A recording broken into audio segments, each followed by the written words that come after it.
Hey, what's going on, everyone? It's Sal, Stretford Post, and welcome to another episode of Chatterbox. Today, we are doing the watch-along for Portugal against Czech Republic in the Euros 2024 group stage.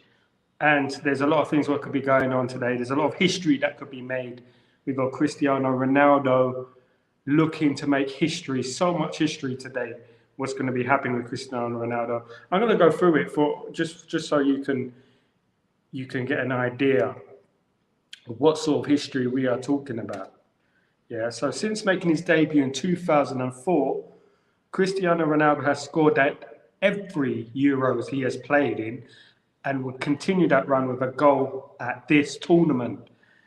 He could also become the oldest goal scorer in European Championship history. Okay, I mean, 2004, this guy made his debut. This guy is incredible.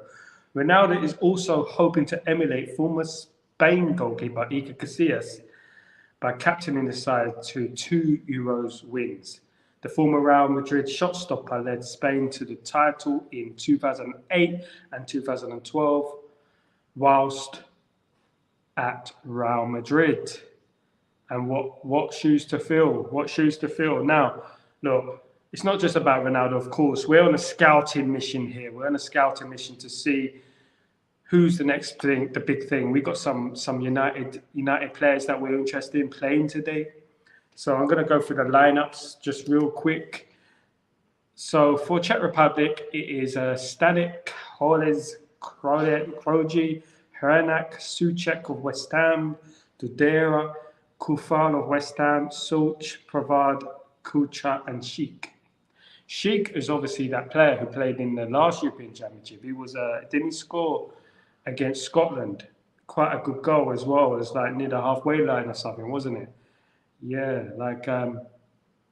yeah, I remember that. I remember that well. The team for Portugal is Diogo Costa as usual. Nuno Mendes, Pepe is still around. Pepe is still playing. Ruben Diaz, of course, João Cancelo, Vitinha, Bruno Fernandes, Diego Dalot. The mainstay of that team, Bruno Fernandes and Diogo Dalot, it's their rock. They can't do nothing without those two players playing today, especially Bruno Fernandes. Bruno, fresh off an FA Cup win, by the way. Fresh off an FA Cup win. Rafael Leao, AC Milan, Cristiano Ronaldo, and Bernardo Silva. Great team, to be honest with you. It's a very good team, you have to admit. One of my dark horses. I mean, some people wouldn't call them dark horses, but I think they're my favourite. They're my favourite for the tournament, to be fair. Please, could you let me know if you can hear me well, if everything is all cushy, and we are sounding crisp. That's what we want. We want to sound crisp. So if you can hear me, that'd be fantastic. Let me just.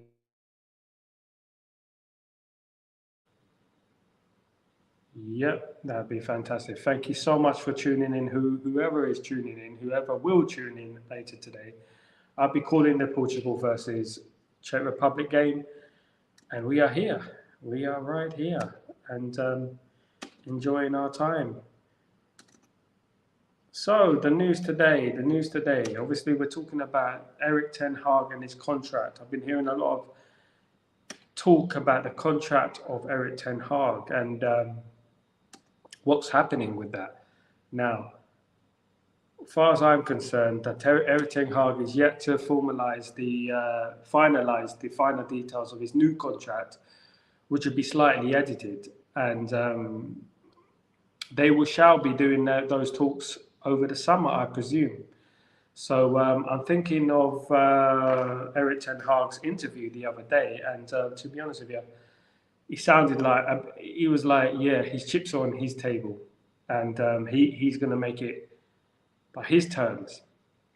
But obviously, Ineos won't be happy with that. So the contract still remarkably has not been finalised yet, which is crazy in some aspects. Yeah, so it has been a hectic few weeks for us, especially us who are pro Ten Hag, who are supporting Ten Hag. And let's remember, it's not just about Ten Hag; it's about the club. And we believe that he's the right man for the team. He's the right man to bring us forward. Um, when you look at the season, let's just bring it back from. I know I repeat myself, but let's bring it back from the time he took charge of United. Obviously, we had the Cristiano Ronaldo incident, the unfortunate incident where he walked off.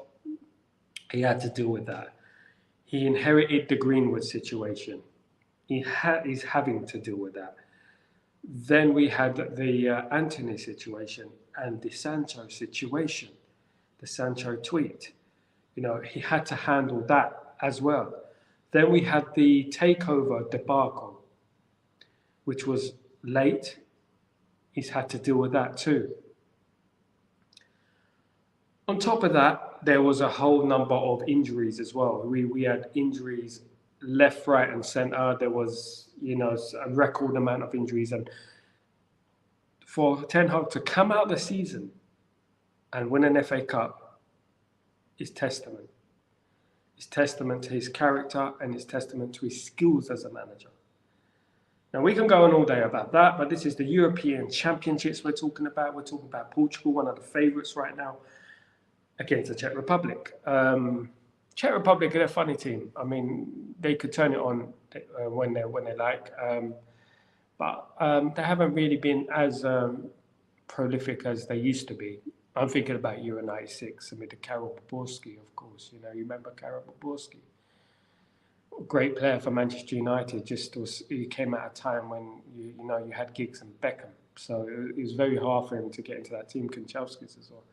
I'm not sure if Kanchelskis left at that time. He went to Everton, but it was Poborski after Euro 96 signed in the 96-97 season, and Karol Poborski ended up, folklore. He was brilliant. I always remember that back heel. I think it was against Wimbledon. He scored one really good counter-attacking goal against Leeds United. I remember him as a good player. Not sure about the haircut, but he was a very, very, very good player, underrated in my opinion. Of course, people are going to say that we only signed him because he'd done a little loop score goal against Denmark in the European Championships. Not so. He's a very good player. He's one of their main players who got to the final of that. Let me try and get this game back on. So we can watch what is important, which is the football. That's why we're here. It is touching 11 o'clock in the night in the UAE, and I am here speaking to you guys. Thank you for joining me. Dedication, that's what it's about for me, dedication. So I'm glad you lot, as many as you can come and pop onto the screen and say hello. That'd be fantastic. I see a lot of you on my Twitter feeds. I see a lot of you about, and it's been a pleasure, this last few weeks, because it's been very stressful, and we've been through a lot as a fan base, especially the ups and downs with the takeover, and certain people were celebrating one point, and then some people then it all turned around, and we're the ones celebrating, and it's a shame, and it's a shame that we can't get the fan base to unite a little bit, because at the moment it seems like people are still very bitter about the decision, and they're intent on not uniting. They're intent on hoping Ten Hag loses loses, and they could say, well, I told you so. You're just waiting for the first game he loses, and then you'll see them jumping out the woodwork, Also, the fixture list for Manchester United has been released. Manchester United will start the season up against Fulham. I think it's the second time we played Fulham at the open game of the season. I'm not too sure. I believe we beat them 3-2 once, and we won 5-1 in 2006, 2007. Seem to remember the game before that. It was Louis Saha who scored the goal, which helped United, which helped United and contributed to United actually signing Louis Saha later. And Fulham are going to pose a stern test. They're no mugs, and we know what we'd have to expect, the unexpected, and we have to be at the top of our game, because Fulham be out there to cause an upset, no doubt about it. And what better way than all the Ten Hag outers to appear out the woodwork and start giving it. If Ten Hag loses that first game against Fulham, it's going to be back to where we were, back to square one. All the fans, all the Ten Hag outers will be screaming to the top of their lungs that, you know, we should have got rid of Ten Hag, etc. So it's imperative that we beat Fulham and we beat them convincingly. We cannot afford any slip-ups. Brighton is a tough game. Brighton's on the second game is a tough game, in my opinion. I'm not too sure about that game because Brighton could be here or there. New manager, is it going to be a new manager bounce? Hopefully not. Hopefully we can beat them like we beat them at last a few months ago. And if we win the opening 2 games, and then we obviously got to play Liverpool at home. If we beat Liverpool, then we're well on our way. Of course, it's ifs, etc. We need to look at our transfers coming up, who we're going to sign, what players are we going to sign. We still need another centre-back or 2. We need another left-back. We need another central midfielder. We need another winger. We need another striker. Who don't we need? It's a lot easier to say who don't we need than who we need, because at the end of the day, we need to do business in the transfer market. News that Man United have made a further bid for Jarrod Braithwaite for 50 million, going up to 60 million on incentives. So hopefully that gets secured. And we do need a right-sided centre-back to replace Rafael Varane as well. So, and the player I was going to look at today, we're on Scout Watch today. So the player I was going to look at is João Neves. Pedro Neto as well, of course. Paulinho as well. These are all players that have been mentioned in conjunction with Manchester United over the last few weeks. So it's a good time to scout, although they are on the bench today, unfortunately. I do want to see João Neves. João Felix, of course, he was another one who was on our radar for a long time. You know, there's quite a few there, So Ruben Neves is another one who was mentioned on our radar as well. Ruben Neves, remember that? Goodness me, you know, we've got quite a few players there who have been linked here or there with United. There's a lot of United connections in the Portugal team, the Portugal squad. Of course, we've got Bruno Fernandes and Diego Dalot. You know, so it's interesting. It's an interesting watch. Cristiano Ronaldo could make history. Now, I want to ask you this question because I wanted to tweet it, but I didn't want to cause a stir. Is the Euros harder to win than the World Cup?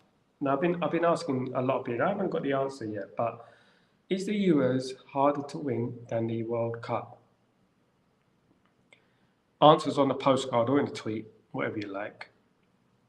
Because I believe it is. I believe it's a lot harder. There's no, with all due respect, there's no teams like Panama in the Euros, you know. So I think it is harder to win than the World Cup. Although the World Cup is prestigious and it's one of them ones that you would want on your CV.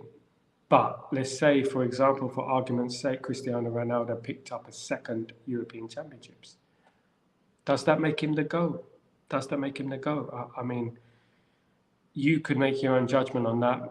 I personally think he is because not only did he do it in numerous amounts of countries, he done it around the world. I mean, he went to all the best. He went to France, Italy, Spain. Well, he didn't go to France. My apologies. He went to Italy, Spain, England. Those are the 3 main leagues. He obviously played in Portugal as well. Those are the 3 main leagues he's gone to, and he's delivered and he's scored numerous amounts of goals.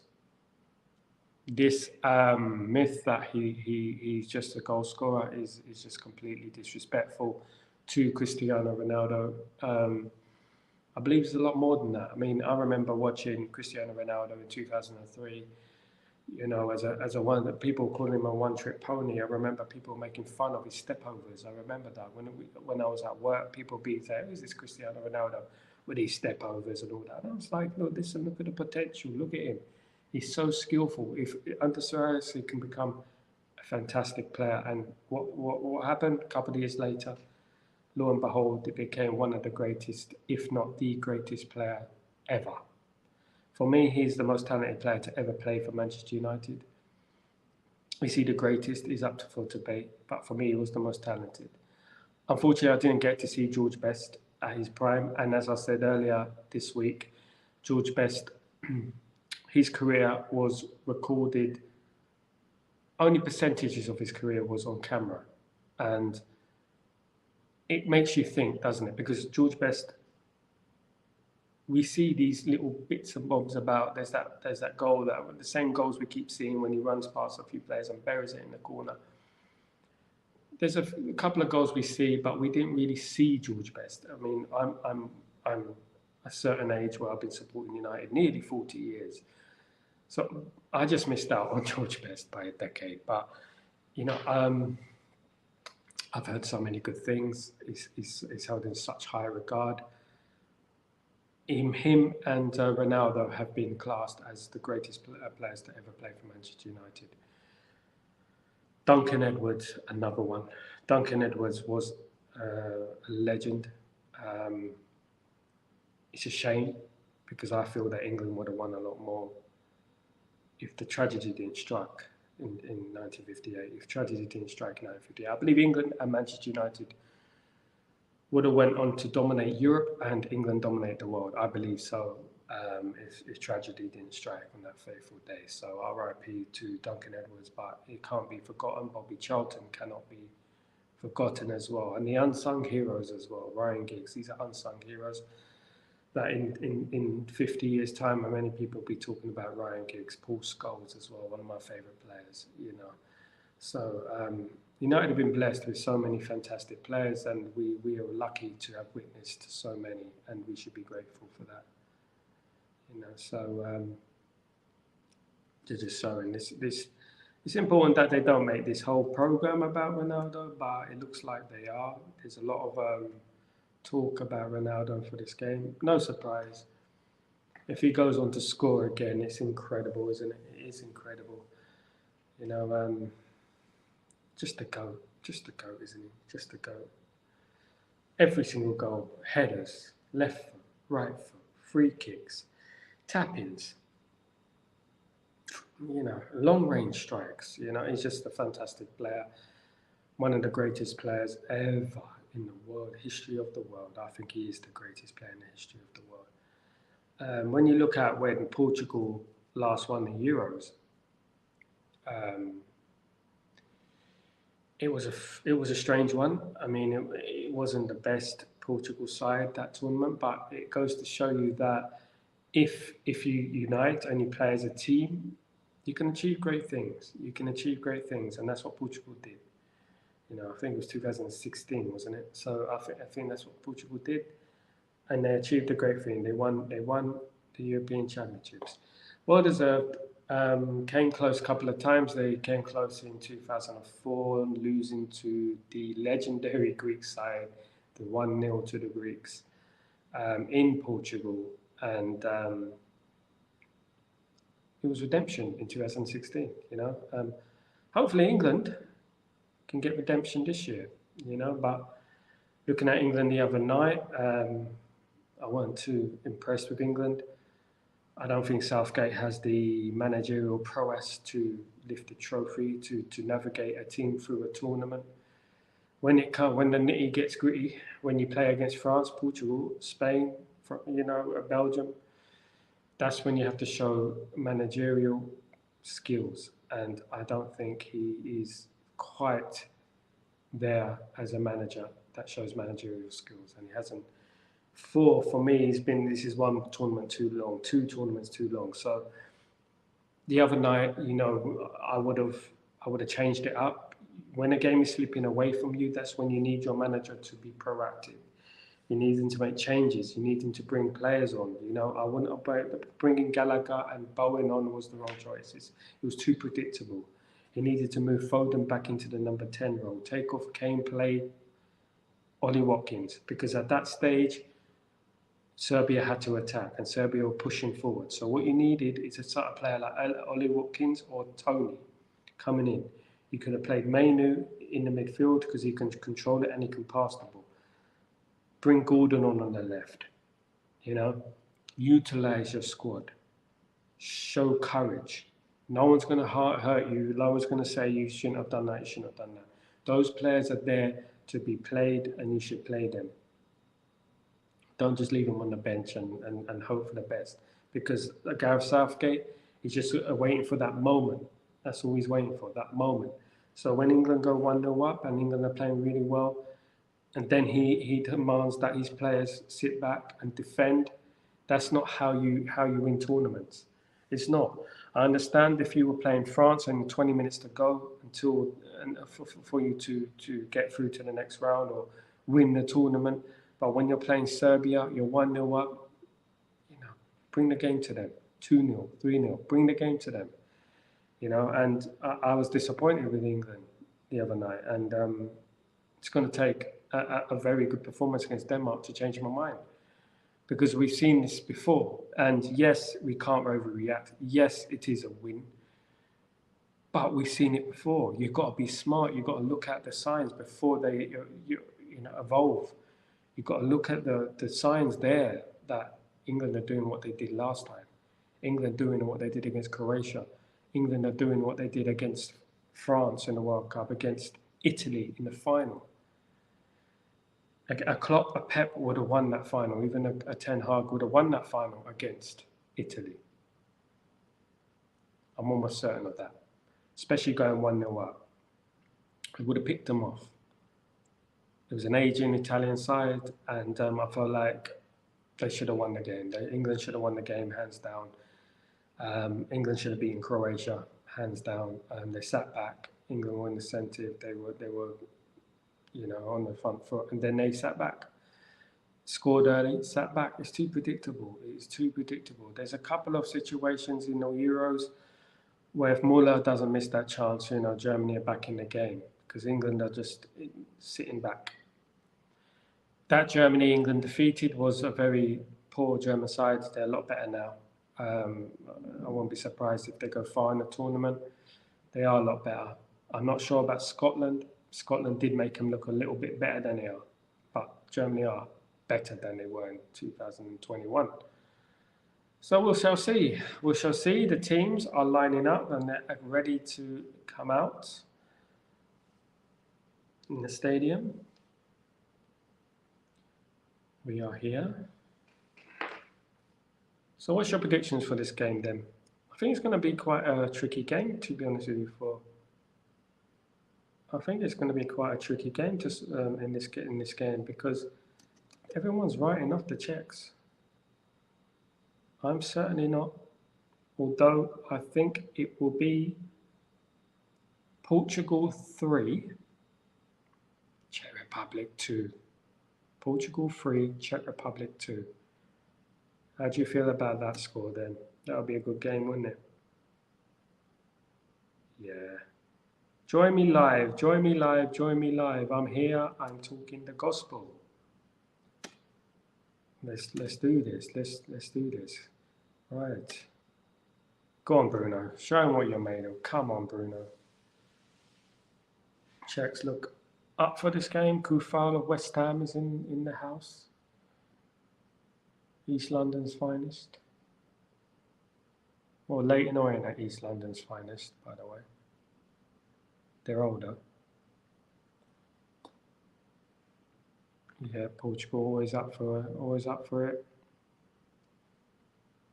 Portugal have always produced such brilliant players. I mean, their scouting system, the way they nurture and they bring through players is phenomenal. I mean, they should be researched. They bring through so many, over the years, they bring through so many players. And in particular, this last 20 years, these last 2 decades, they have brought through a lot of players. Of course, in the 90s, they had a few there, João Pinto and Figo, Carvalho, the players like that, of course, Deco coming through in the early turn of the century, 2003, 2004.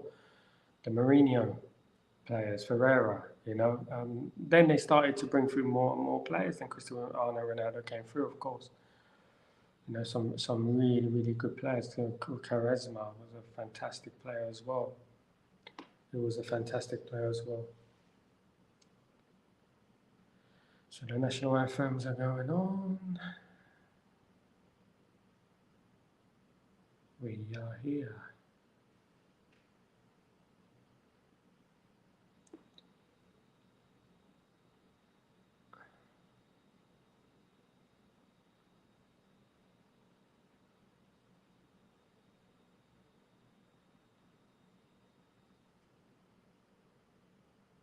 Hopefully Bruno can get a rest in this game. Hopefully the game is wrapped up and Bruno can get a rest. We don't want any problems for our man. He loves it, doesn't he? Diego Dalot.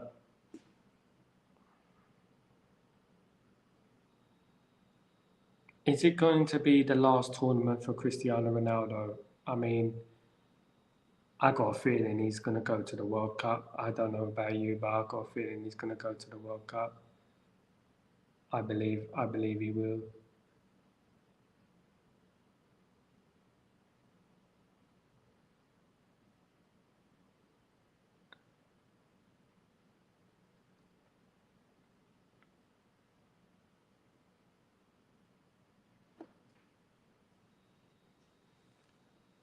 Shout out to Portugal. He's happy, isn't he, Ronaldo? He's only happy when he's playing football.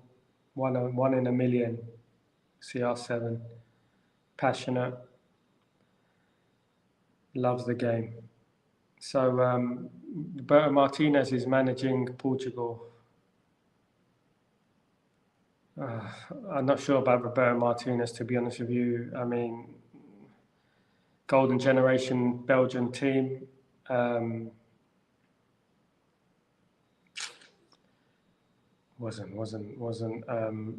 Didn't set the world alight, to be honest with you. Lost to Wales, I seem to remember. It's a good Wales side, to be honest with you, but they had like 3 or 4 good players, and the rest, they had one world-class player in Gareth Bale. I mean, then they had like a few average players, and they managed to defeat that world-class Belgium side. Earnshaw, that was it. Robert Earnshaw.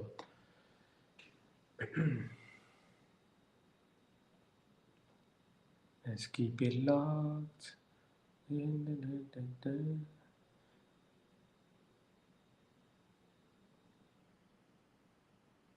39 years old, and Cristiano Ronaldo is he 39? He's here and he's still playing in major football, in elite competitions. Still playing.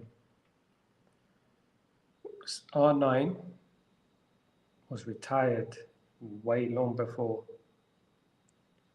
There's that big debate, isn't it? R9 is a bit bitter about Cristiano. R9 was a fantastic player, especially when he was a young kid. R9 was one of the best players in the world, if not the best player in the world in that period.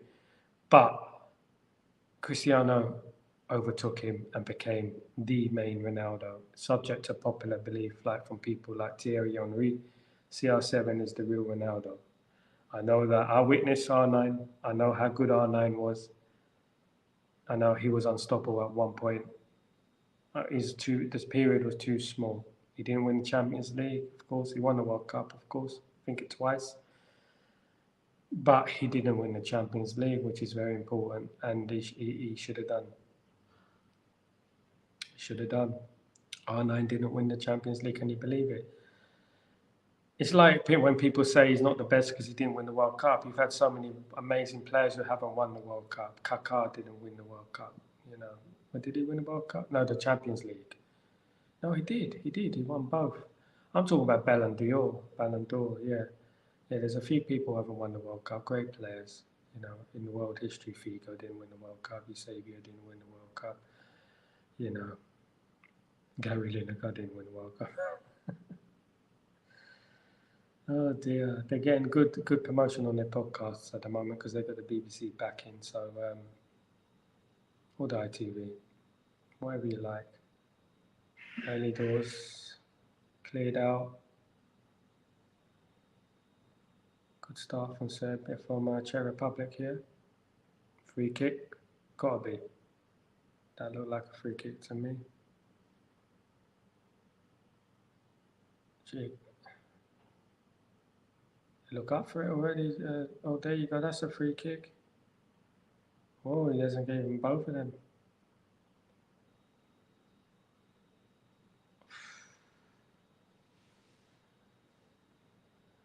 Decent start in Czech Republic.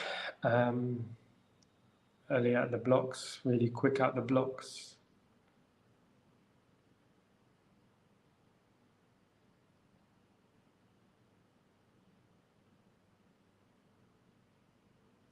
Yeah, guys, if you could do me a favor, you could smash the like and subscribe to my channel. It would mean the world if you could do that for me. And we move, and we move. If you want that real opinion or that honest opinion, no sugarcoating, no toxicity, no screaming in front of a camera to go viral. It's here where you gotta be. It's here where you gotta be. No screaming, but I'll scream when it's necessary. I won't scream just to go viral. I'll scream when it's necessary. You know, I wouldn't spend months and months and months attacking one person like some men do. You know, this is the problem with the world of social media. Now, I took a break from social media for a while. Obviously, I moved country. I moved from my home, London, to the Middle East, and I'm here back again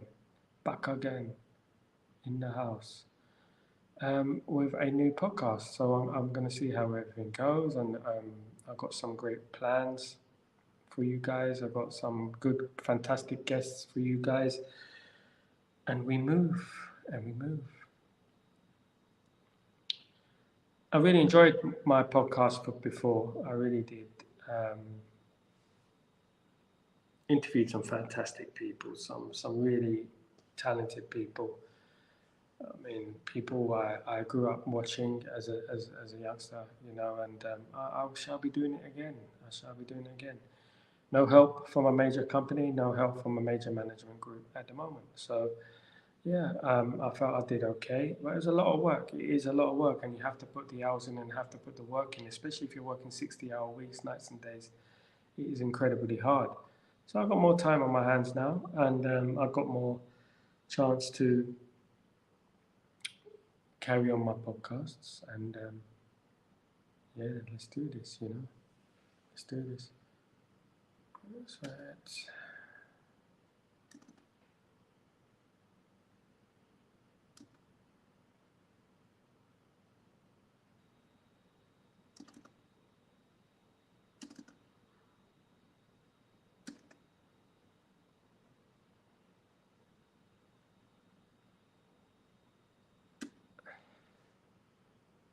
See.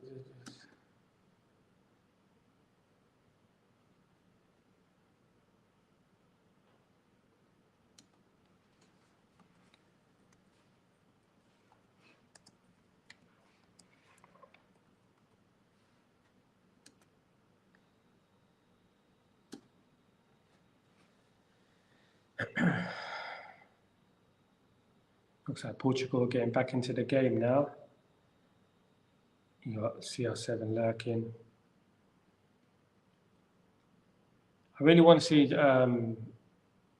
Neves come on. I want to see some of the players we've been linked to come onto the pitch, because I'm interested to see these players come on. Obviously, Neto, Neves,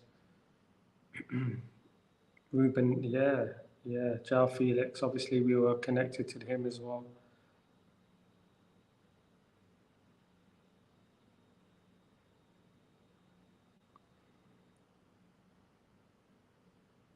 Yeah.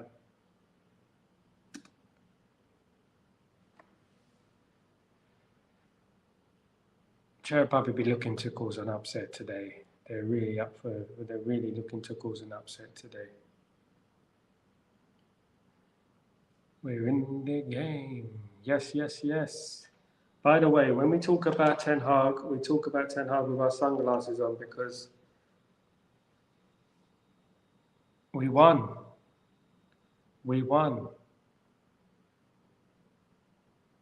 Listen, Ten Hag outers, yeah. You got to understand the mitigating circumstances. When things unfold, there's always a reason for something to unfold. When you have on-field issues, 60-odd injuries, when you have off-field issues, spoiled brats writing tweets,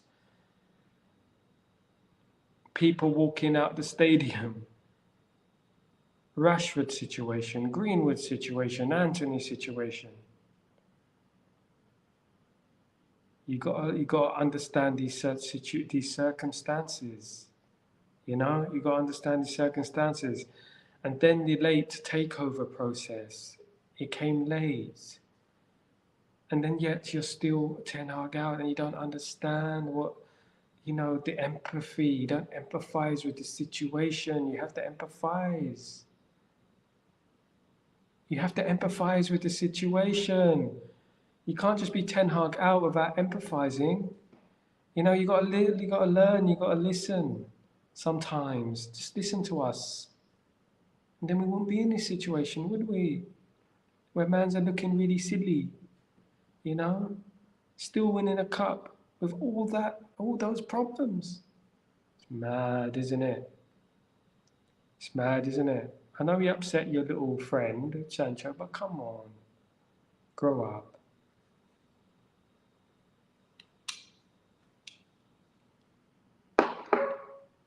There we are. I had to turn to Ray Orbiton to communicate to these guys.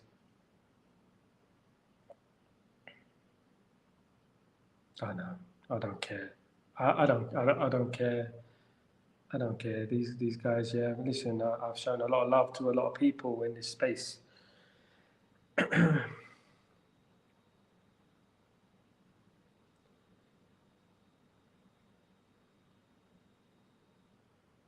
Big up the ones that stayed firm, though. Big up the ones. It's a good play there. A good play there from Portugal. Almost should have done better. Cristiano should have done better. Expected better from the man. Just couldn't get a connection onto the header. Otherwise, it would have been 1-0. It would have been 1-0. So every time I talk about Ten Hag, I have to put those sunglasses on. Because when you talk about Ten Hag and you give him the facts, you lay down the facts, all I get is loads of spitting. No logic. Mad, isn't it? I know what they're doing. They're gonna wait. They're gonna wait until the season starts, and then they're gonna start giving it large. Ten Hag loses his first game. I told you, you man, bold fraud. You bold fraud blood. You're bold fraud blood. You're bold fraud. Don't be like that. Don't be like that. It's not very nice.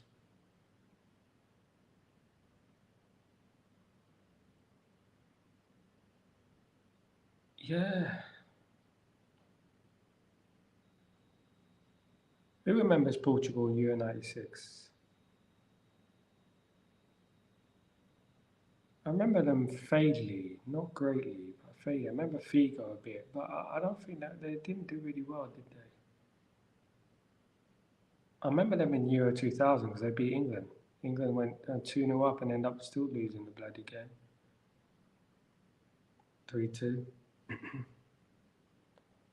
Figo buried one in the top corner. It's the one where Philip Neville gave away a penalty against Romania and all hell broke loose and we are out first round despite beating Germany.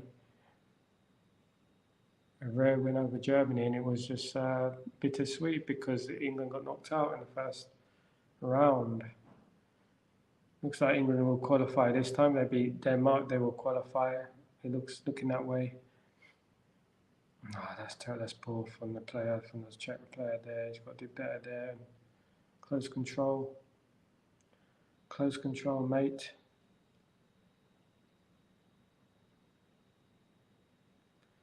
Guys, thank you everyone for even having a check on my channel, even for a millisecond. It means a lot. Your custom, or not your custom, your presence is much appreciated. Here comes Ronaldo.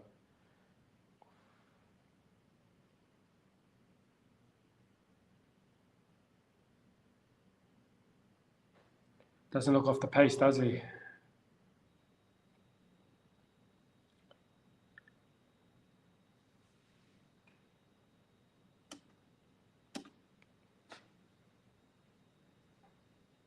Guys, if you could just smash a like on the video when you arrive, and please subscribe to the channel. It would mean a lot to me.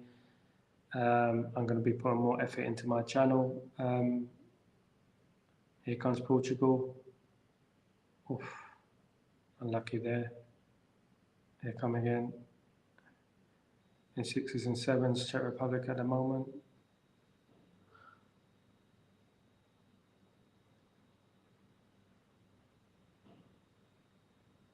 Back with the keeper, back with the keeper. Portugal getting back into the game now. They're starting to cause a threat. They're attacking. Rafael Leao, what a player.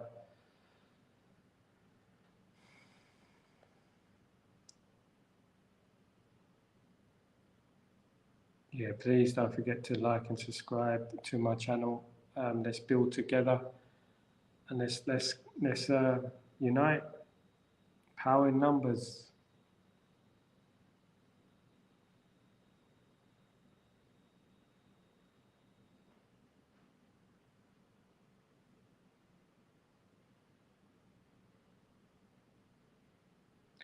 It ain't easy. It ain't easy.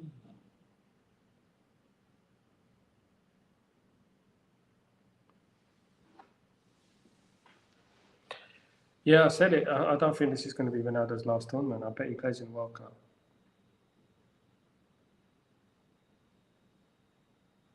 I think he'd be the oldest player ever to play in the World Cup at that time. Correct me if I'm wrong.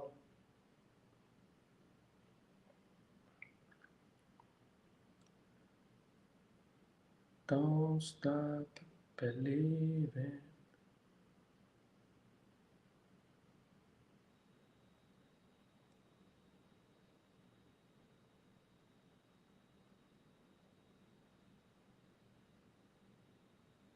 Yeah, listening to the interview with Erik ten Hag, he spoke a lot of truths, you know, and a lot of people don't like it, but it's the truth. He spoke, especially the comment about Gareth Southgate, which was basically what we've all been saying, that he goes 1-0 up and then defends the lead, which is very dangerous. And you can navigate your way through games like that against the smaller nations, respectively. But when you come up against a France or Portugal or Germany, you will get found out because it's not a long-term way of playing. Teams have changed now. Yes, Mourinho used to play like that, but football has evolved slightly tactically, you know, and you cannot just defend the whole game at 1-0. It's ridiculous. You know, and he's been doing it for too many times now, and he hasn't learned his lesson. There's times when he's had it on a plate. He's been given the tools on the plate. He's been given, you know, the games on the plate, and he just wasted it. He's just wasted it. You know, some part of me feels like he's just a motivator. He's not a manager. He's not a good manager. I mean, he has more relegations than any form of success. He has more relegations than any form of success. He's a defensive-minded manager. He's negative. You know, he's not proactive during the game. When a game is slipping away from you, you need your manager to make those decisions. And I don't think Southgate makes those decisions. The decision to bring on Gallagher and Bowen was the wrong one. They're very predictable and very simplistic changes. As I said, I would have moved Foden to number 10. I would have brought on Mainu and Gordon on the left to replace him. I would have brought off Kane and brought on Ollie Watkins or even Tony, because Serbia were attacking and they needed a goal. And with Ollie Watkins and Tony on the counter-attack, it would have been a lot more effective than Harry Kane. He needs to read these type of situations. He needs to learn these type of situations. It's like he doesn't want to remove his mates. Let's be real. Gareth Southgate's a mates rates manager.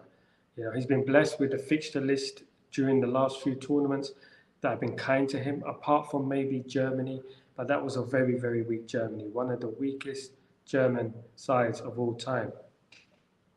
You know, so you can't count that as much. You know, you can't count that. And I'm sorry, but after this tournament, it's got to be sayonara, Gareth. Can you imagine he became Man United manager? Can you imagine the hell we'll be going through, the stress we'll be going through? I mean, this last year has been enough on us United fans, to be honest with you. We've had enough as United fans. The mess that's been going on, the rivalry within the fan base. Can you imagine they brought in Gareth Southgate? That would be just like, goodness me, that would be like getting a big bag of salt and rubbing it into the wound. Because at the end of the day, if we had Southgate as a manager, I think we'll be going back to 1974 when we were relegated, and that's what I believe. I believe he's one of the worst managers in the English game. I'm not overreacting. I think he is. I think the Championship, League One, League Two are better managers. I do. Definitely not the Premier League. You know, he stands there on the touchline and claps like a seal. You know, when you watch the game for Italy, when you watch the Italy game against Albania the other night, you watch the tactical masterclass from Spalletti. Watch it. Watch how he rotated the players.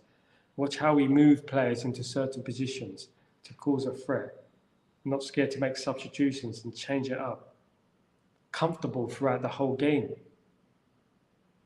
Comfortable throughout the whole game. He changed it up, showed us what a manager should be. That's Spalletti. Spalletti won the title with Napoli. Look how he managed that team. World class. Now, Gareth Southgate, on the other hand, is predictable, right? Unless we score first and we get lucky and we win 1-0, we won't win this tournament. If we won't, we cannot win tournaments like that. You have to attack. You have to be proactive.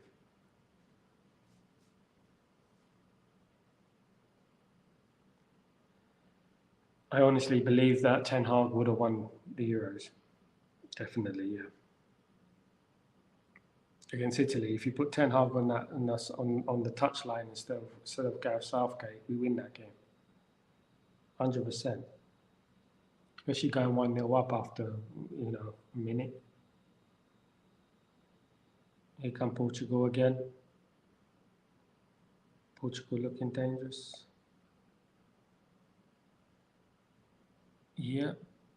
Oh, they're in the box. Here we go. There's Felix. Oh. Unlucky there from Portugal. They're looking dangerous now. They look like Czech Republic look like they're just hanging on for dear life. Oh. That was close there. You know that Ronaldo's going to score in this game. You do know that, don't you? Ronaldo's going to score in this game. Yeah, I don't like talking about England all the time, but it's irritating when you watch that England game. It is very irritating. Now, there's people on my timeline who's saying that, but Ten Hag plays that way. Look at the squad Southgate has at his disposal. Look at the squad. Don't be so naive, right? Look at the squad. I know you don't like Ten Hag, but look at it, right? Then look at the injury list. Look at the injury list as well, okay? Then compare. Would Southgate win an FA Cup with that injury list? Would Southgate win an FA Cup with that squad? Get out of here. Get out of here. Stop talking wet. It's absolute rubbish.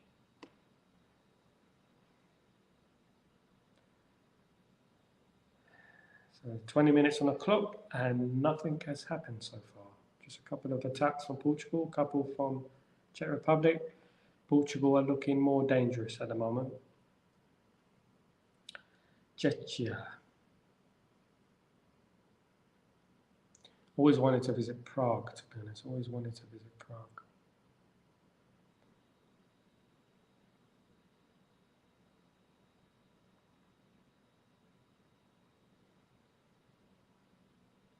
It's a very experienced Portugal side. They don't make many changes, do they, over the years? They don't make many changes. There's Dalot ready to bury one in the top corner anytime soon. Haven't seen much of Bruno so far. You know, Bruno, he'll come out with that masterclass of a pass, just like he did with Mainu.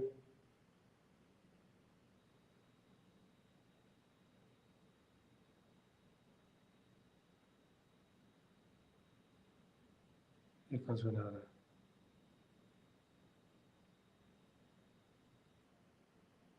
See, Ronaldo, I mean, I saw him play 21 years ago. Can you believe it? 21 years I saw him play. He was a substitute as well. One of the first games I saw him play. Yeah, they were thinking of loaning him out, I think, at that time. Yeah, there's a lot of people saying that he's a one-trick pony. He doesn't pass. He doesn't cross. He's blah blah blah. But you can always see the talent there. He was always talented, and he's the definition of work ethic. You work hard at your craft, you'll get there. And Ronaldo is proof of that. 39 years old, playing in the European Championships. It's unbelievable, really. To think I saw him play 21 years ago. 21 years ago, I saw him make his debut. It's amazing, isn't it? It's really crazy that he's still playing at elite level. Unbelievable. And still scoring goals. What a player, what a man. Every man should base his life around the way this guy is.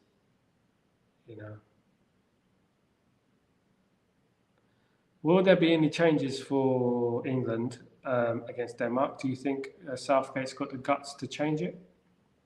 Do you think he brings in Mainu? He should bring in Mainu. Mainu's a technically better baller than all the midfielders England have got. Why would you go and play a right back in midfield instead of players who played there all their lives? It's pathetic. It's just so annoying. Then you play Trippier. Trippier's not a left back. He's not a left back. Trippier is not a left back. He doesn't get forward enough as well for me. He doesn't get forward enough.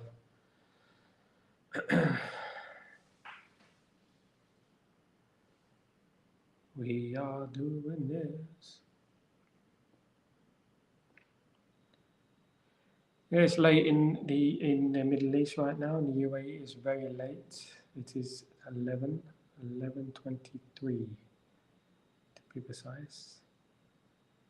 Unlucky from Bruno there. Good try. Is that a corner? Looked like a corner. Spun off the leg of the Czech player. Yep.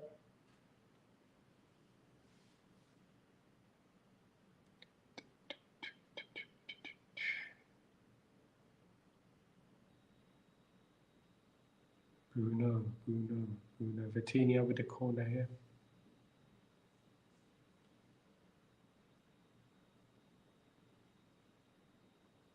Oh. Check on the counter attack here. Pushing forward, we're not quick enough. I see Czech Republic's game plan here. They're holding back and looking to counter attack on Portugal. Don't blame them, to be honest with you. Don't blame them. But they need to push out a little bit quicker than that.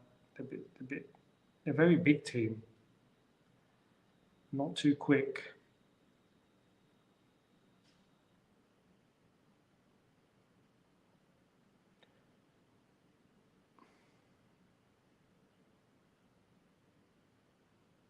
Yeah, the news on the fixture list. The fixtures have come out today, and Man United will play Fulham at home.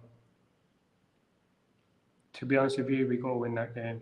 First game of the season at home to Fulham, we got to win. It'd be nice to put in a nice performance and get us underway. Fulham in the first game, Brighton in the second game, Liverpool in the third game. We win those, and Crystal Palace, I believe, after that. We win those games, we're well on our way. But it's not going to be easy. It's not going to be easy. It's not an easy start. It's a good first game. Oh. Nearly from Rafael Leao. There's a good cross there. Nearly. Just couldn't get there in time. Just couldn't get there in time. Did he put him back? Brilliant ball from Bruno.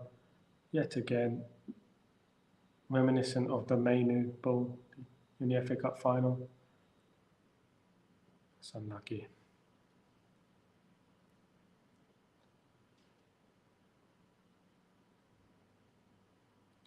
Unlucky there from Bruno. Fantastic ball.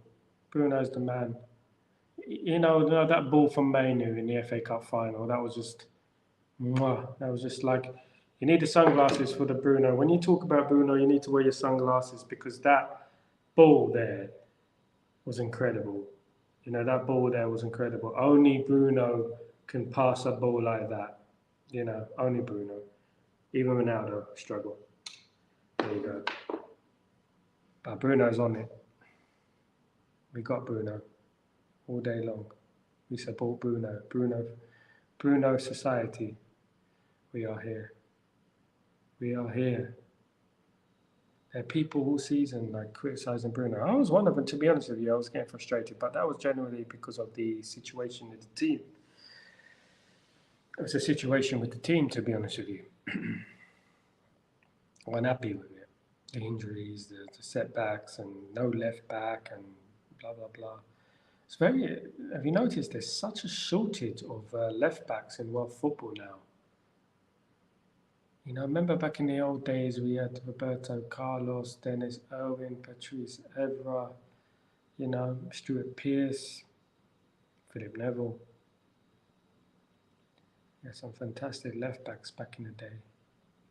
Back in the old days, and it's been a real lack of quality left backs coming through, left-footed players. Wasn't Andy Hinchcliffe? Andy Hinchcliffe, yeah, had a few England caps as well. He did. Oof, that's a corner. It's clumsy from Czechs.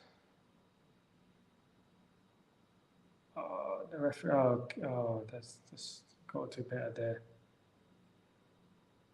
Please smash a like on the video and subscribe. It means a lot. It helps my channel.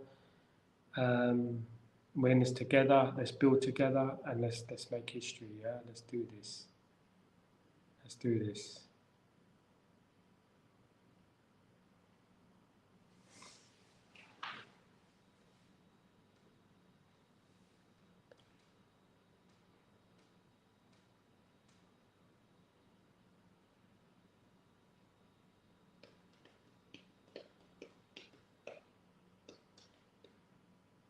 Portugal's a lovely place. The Algarve, Faro, Albufeira, beautiful places to visit. Beautiful places. I would recommend it. Hotel Montetuelo. I would recommend it. Beautiful place.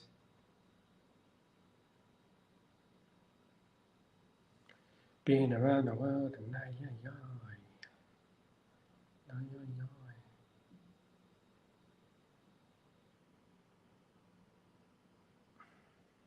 28 minutes gone on the clock. It's still no goals. Here come Portugal again. Oh, they're looking for him, innit? They're looking for that ball for Ronaldo. So he can leap about 8 foot in the air and bury it with his header.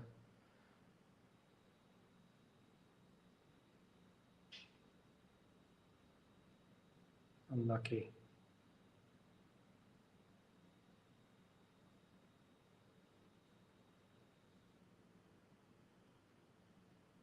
What's the first Euros you guys watched in your time? What were the first memories of the Euros for you? Mine was Euro 88 when Holland with Van Basten and Frank Rijkaard won the Euros with that fantastic strike. Van Basten, what a player he was. That's my earliest memory. I think in 1988 was my earliest memory of the Euros. What's your earliest memory of the Euros? The one where I really enjoyed, Euro 92 I didn't enjoy, no, England weren't very good. In Euro 92, England were rubbish. They got knocked out. I mean, Graham Taylor, God rest his soul, he made some horrible decisions in that game and it cost England dear. He substituted Gary Lineker. We needed a goal, didn't we? Such a bad decision. But, you know, the way the media piled on turnips and stuff, it was really bad in 1992. Euro 96 I really enjoyed. Unfortunately, England didn't qualify for the 94 World Cup. Euro 96 was the best England side I've ever seen.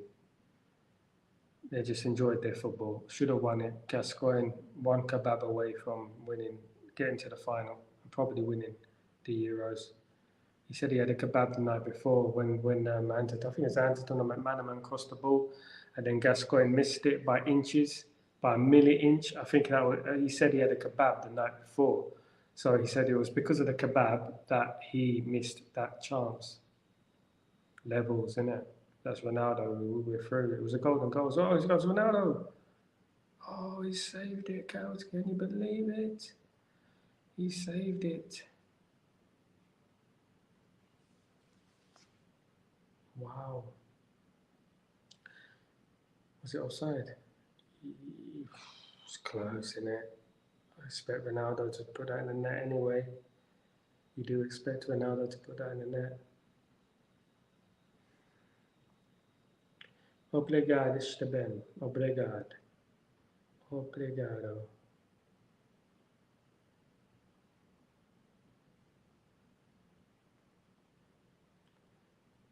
We get nice. Euro 2000 was a bit of a blur. England were very poor. I mean, England went 2-0 up against Portugal. End up losing the game 3-2. Next game, they defeat Portugal. They defeat Germany, excuse me. Defeat Germany. We get our hopes up. Then they go and blow it against Romania. Again. Lost to Romania in the World Cup in '98 as well, didn't they? So we blew it against Romania. Penalty in the last. We're winning that game as well. I remember Owen scoring. Oh, what a ball from Ronaldo. Oh, what a back heel that was. What a ball that was. That was quality. Absolute dynamite. Look at that. He's lost it, hasn't he? He's lost it. I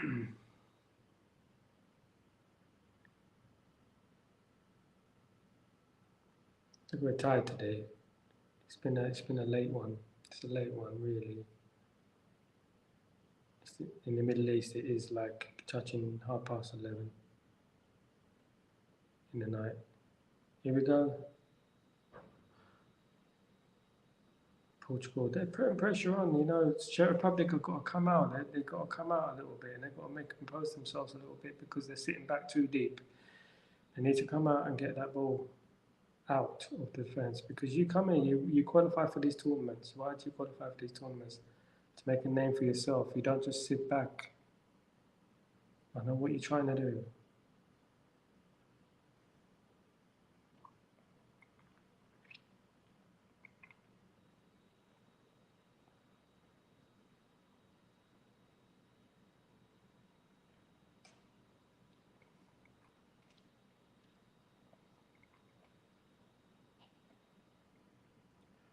You can see Portugal scoring in a minute.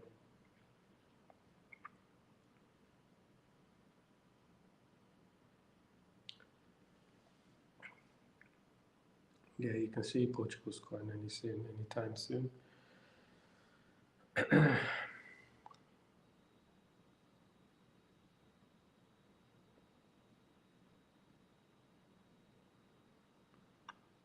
Because Rafael,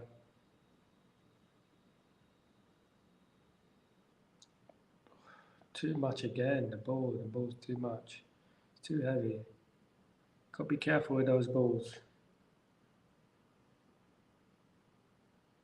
I actually went to a sports shop the other day and I saw one of these Euro 2004 footballs. They're quite light, aren't they? Quite light. They're like a flyaway. Thought they'd be a lot heavier, like the old Mitre. Do you remember the old Mitre balls? Tell you a story, right? I was when I was younger. My back garden was a team called Leighton Orient, right there, and they were in the second division, third division. And when they weren't playing, generally Tottenham youth team would play at Brisbane Road. And this was about 1998, just before the World Cup happened. And Darren Anderton, he was looking to get fit because he didn't want to miss out on the World Cup, so he's looking to get fit. Obviously, Darren Anderton was injured a lot, so he played at Brisbane Road. in that game, in that reserve game. I'm sitting there reading, and suddenly all I heard is a big bang, and it was and I looked out my window, and there's my garden, and you see a football just bouncing on the floor. Went to look it up, saw that it was a football from the stadium. And because back then they didn't have a thing to block the view of the pitch, it was just like from my window you could see the actual pitch. That stand wasn't there at the time. And it was Darren Anderton, like with his hands on his head like that. Football from Darren Anderton, and a few months later he scores a goal in the World Cup against Colombia.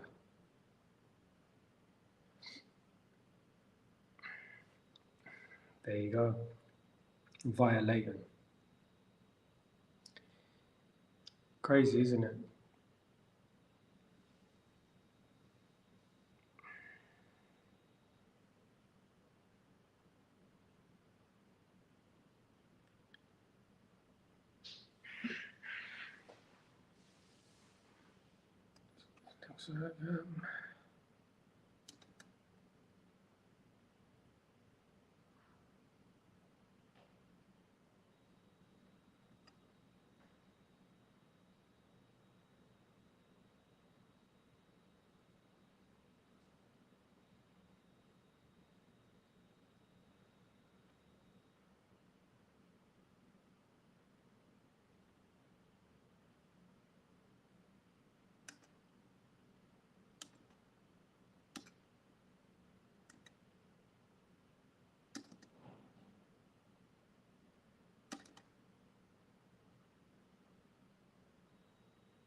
Still 0-0. Portugal 0. Czech Republic 0. Portugal look the more dangerous side.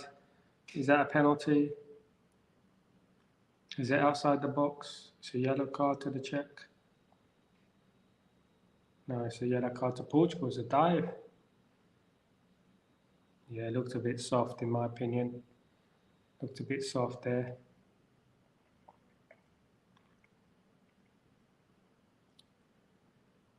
Yeah, that's not a penalty. No chance. That's a penalty. He dived. Can't be diving like that. Rafael Leao's better than that, to be honest with you. Can't be looking for soft decisions like that. You won't get it these days anyway. The VAR would stop it, won't they? Well, you never know these days if the VAR will stop it. So, Czech Republic have two players who play for West Ham. Souček, I've forgotten the other player, but they've got a couple of players who play for West Ham.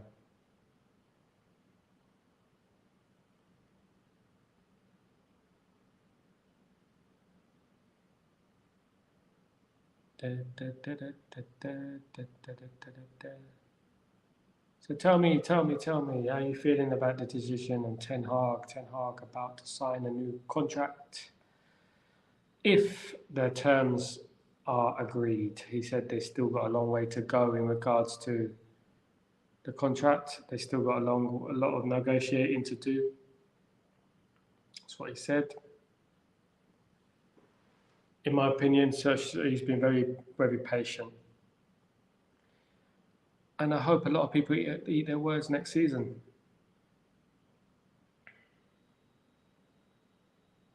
Here comes Ronaldo. Straight back, as soon as Ronaldo get the ball. If he's too wide, he'll go straight back on the wing, waiting for the cross and run back into the centre of the goal, waiting for the cross.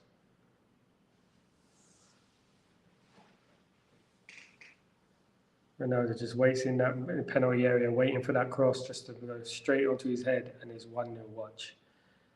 That's what he does. If he's too wide, he'll pass it back on the wing, wait for the cross, go back into the box and wait for the cross. He's a goal scorer, isn't he? He's just a goal scorer. What a goal scorer as well. I won't be surprised if Czech Republic nick a goal in this game. I won't be surprised if they nick a goal. They're playing that way. They're playing like they're going to do a proper defensive job, counter-attacking 1-0 win, scrambled, dirty win, 1-0. It looks that way. A bit like way Portugal beat France in the Euros in 2016. Remember that? And was that player scored? That player who scored the goal, he was played for a lower team, didn't he? Unbelievable that was. Who watched Ten Hag's interview the other day, and what did you make of Ten Hag's interview? What caught your ears? There's many things that caught my ear about Ten Hag's interview. I liked what he said about Southgate. He absolutely spoke the gospel, because it's exactly what we've all been thinking. That he just sits on a 1-0 lead. And before people say, Ten Hag does the same thing. Ten Hag had 60 injuries last season, record amount of injuries. Off-field problems, on-field problems, you name it. We know the score, we said it a million times. And still brought home a trophy. If Ten Hag had the squad that Southgate had, we know where we're going, don't we? Alright. Are Portugal going to liven this game up a little bit? Let's see if Portugal will liven this game up a bit and see where we go from here.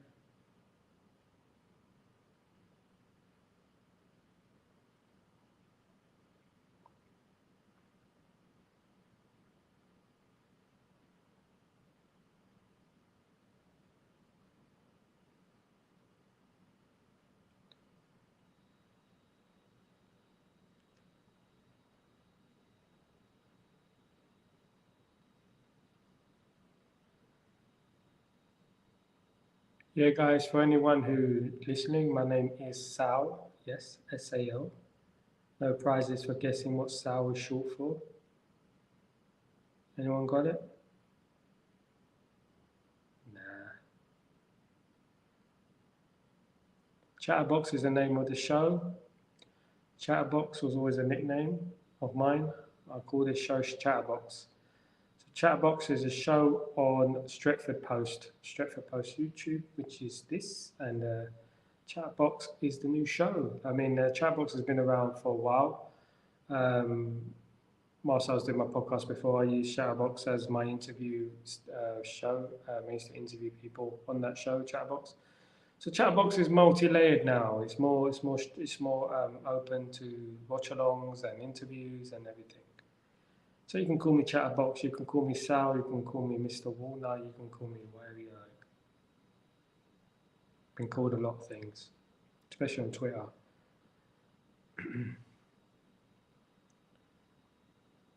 I think when I started podcasting, I'm going to say this, right? When I started podcasting all those years ago,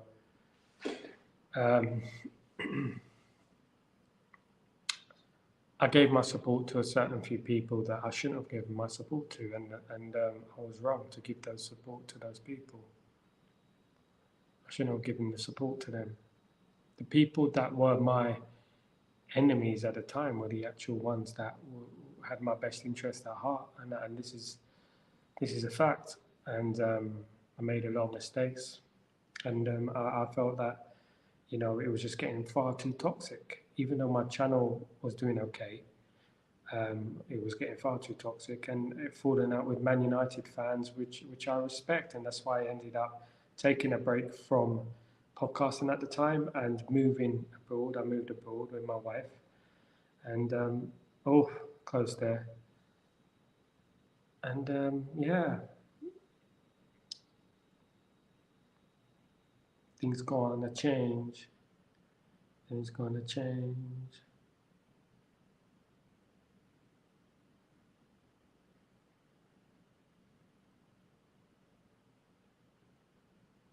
It's funny, isn't it? When that letter was going around, that letter with about Ten Hag, how we want Ten Hag to stay, and the letter was sent to Ineos and blah blah. I didn't compose the letter. I just copied and pasted it and tweeted it on my account, and a few accounts retweeted it, and they started like mocking that letter. I agreed with a lot of things in that letter. It was a good letter, and some things I would have composed differently, but it was a good letter, and it was a letter that was from the heart, and it was from a fan. And there's a few people out there that were mocking it, laughing at it, calling people pathetic. Now who's pathetic? I love it. I love it. And then when you ask them, why did you retweet it? Why are you talking about me? And I was like, why are you talking about me? Why did you retweet it? Why did you mention my name indirectly? Why didn't you mention my name? Oh, it's not about you, bruv. It's not about you, bruv. It's about the person who composed it. I said, then why did you retweet my tweet? Why did you retweet my tweet? And, indirectly saying it's from me. It's not about that. It's about, it's about, the person who composed it. That was just a bunch of cowards. Honestly, God, made me laugh. And to be honest with you, I gave a lot of time to these people, a lot of love with their Twitter and their podcasts, and I even invited a few on my show. Gives you a clue.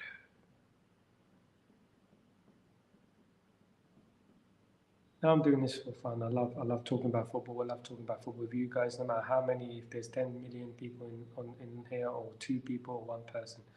I love it. And I love talking about football, and I love calling football, and I love talking about football, past and present. So I've got my TV is the English TV. I managed to, negotiate something on my watch, because in the UAE you cannot watch the Euros. You have to pay for it, and it's that's what I had to do. And says Fabregas and Shearer in the house again. Let's put my phone on charge. I've got to put my phone on charge. Only 20% left of my battery.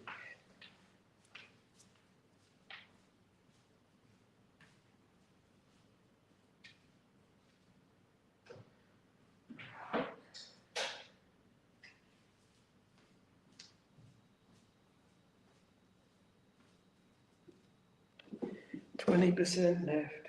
20% left on my battery. Yep.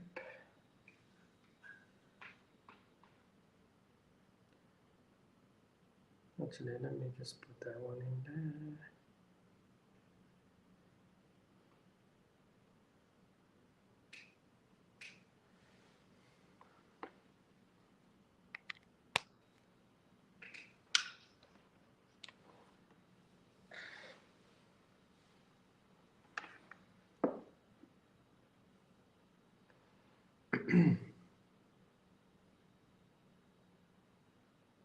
So it's been a dull half so far. It's Portugal 0, Czech Republic 0. It's been a very cagey opening exchanges in this half, and quite a dull game, to be honest with you. Quite a dull game. I think Portugal are trying, they're huffing and puffing, but it's a bit predictable at the moment, and Serbia look comfortable, kind of.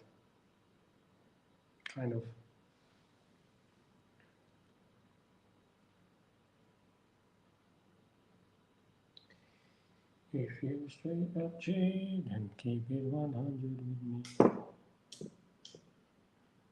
Yep.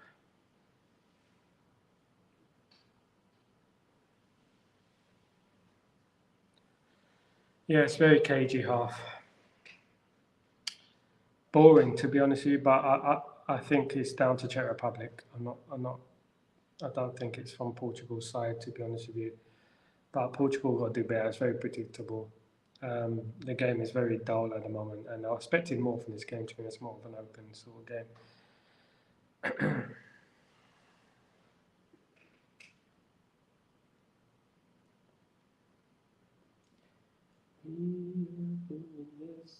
Each other, we are doing this for each other. We are doing this.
Here we go.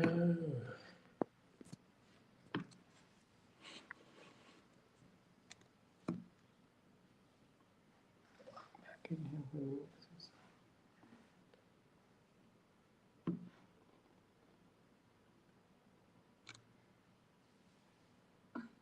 We're back again.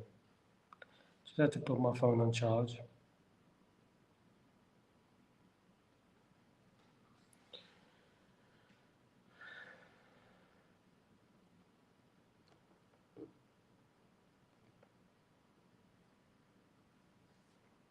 What did you make of that game then so far? What did you make of the game so far? Boring? Did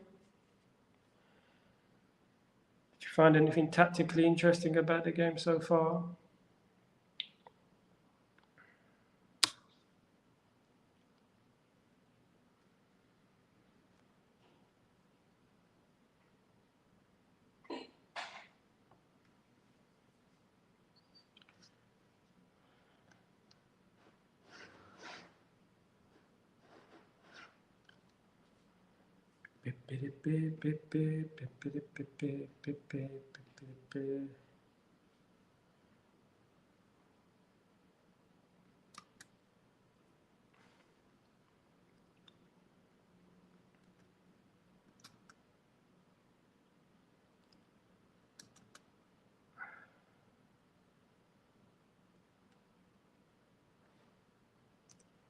Backs to the wall job.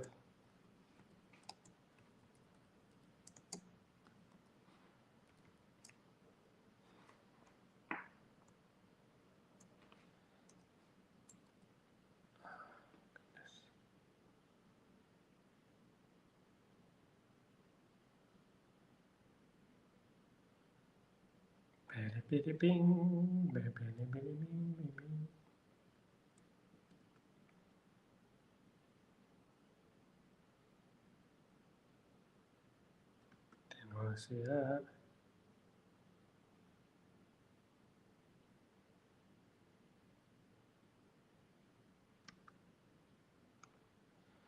Right.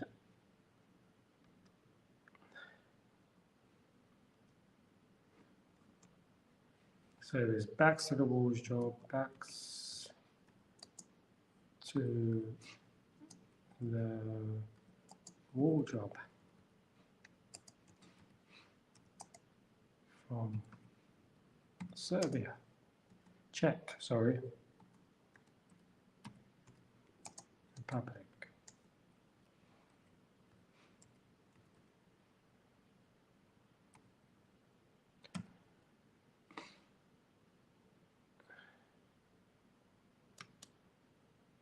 Who was your player at the half then? Who was your player at the half? Who was your player at the half then?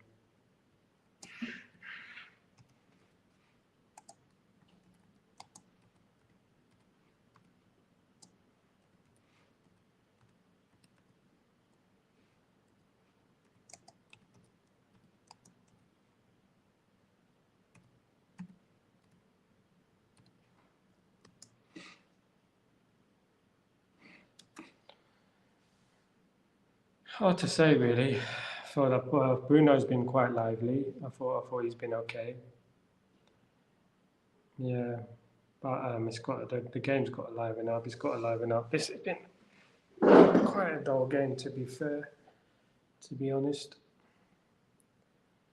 needs to liven up somewhat.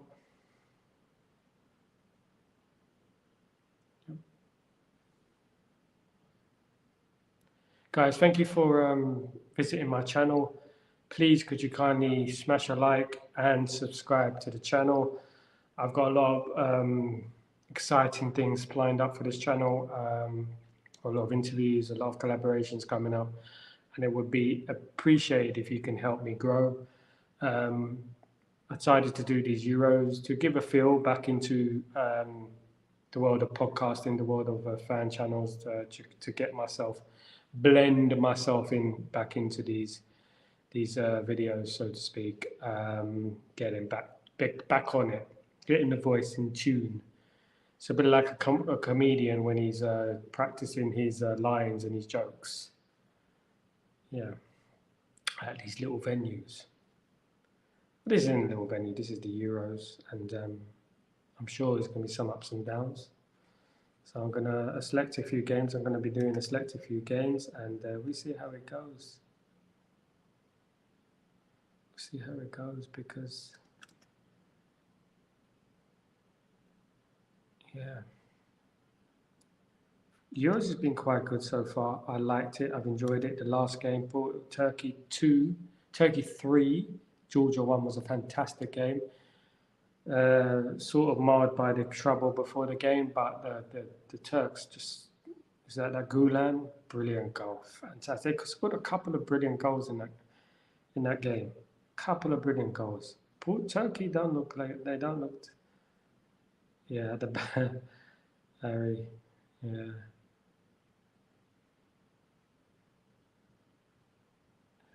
They're parking the bus. Yeah, parking the bus.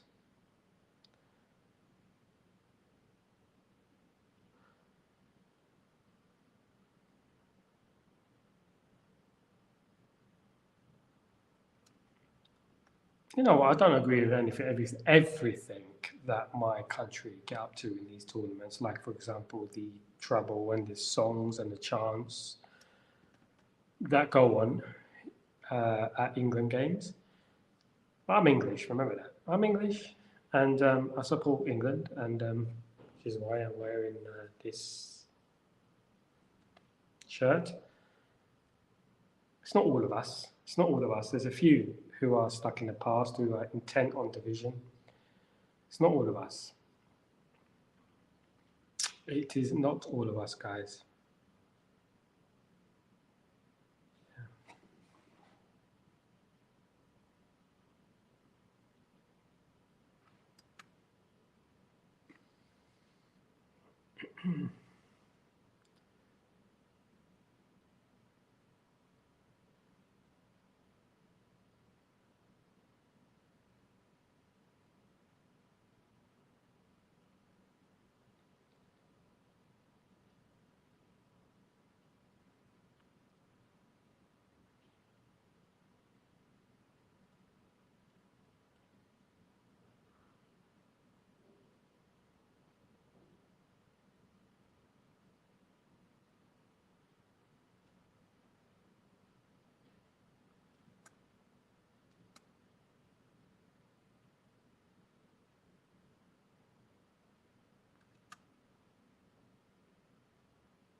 Yeah, guys, please don't forget to subscribe and like the channel, like the video and subscribe.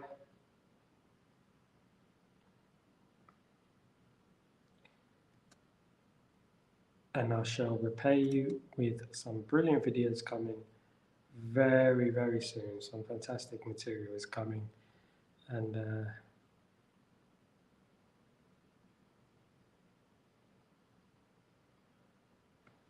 so the debate rumbles on now. We've got debates from other channels saying that because of that first half, Rafael Leao is a poor player.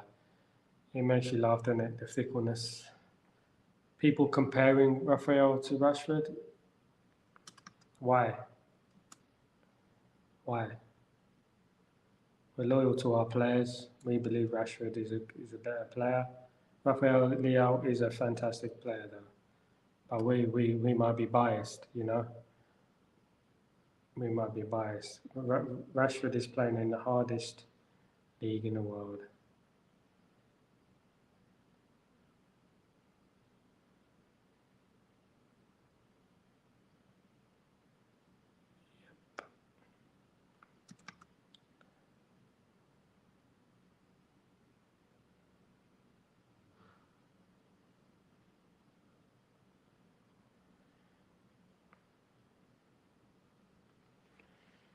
Ready for the second half? Let's see what the second half brings.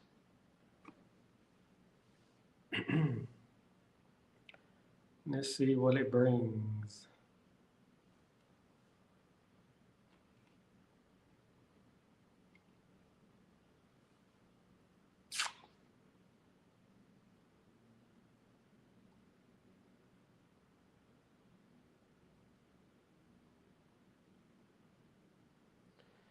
Probably looking to start the second half like they started the first half on the attack.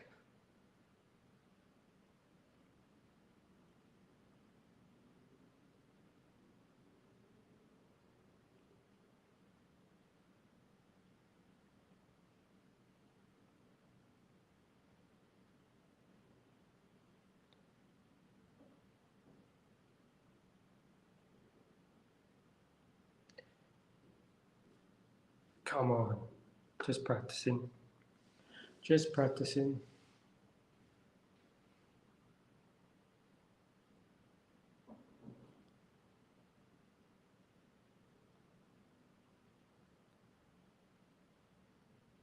Oh, unlucky. Good shot. Good try from Diego there.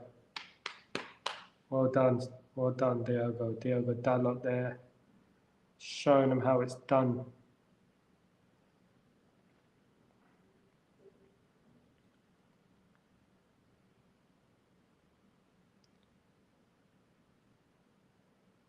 Diogo Dalot, such an underrated player. When he's on form, he's on form. And you have to thank Ten Hag for a lot of last season. He was brilliant. He fell, and last season he fell behind the pecking order, didn't he, to Aaron Wan-Bissaka, and worked his way back, you know, and he's never looked back. He's just fantastic fullback.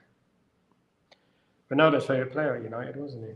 He said it. He said the only one who has potential to be something is Diogo Dalot. Great player. Real recognize real. Real recognize real.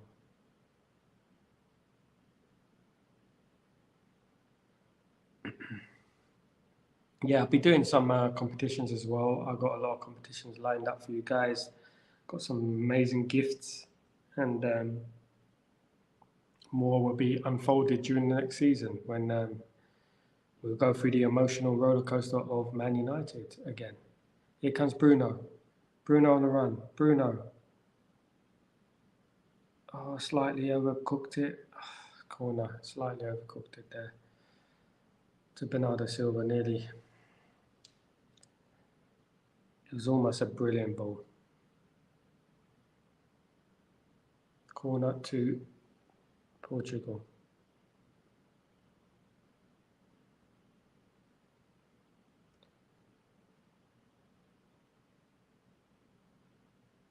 Oof. That was like Ronaldinho-esque. Nearly from Vitinha.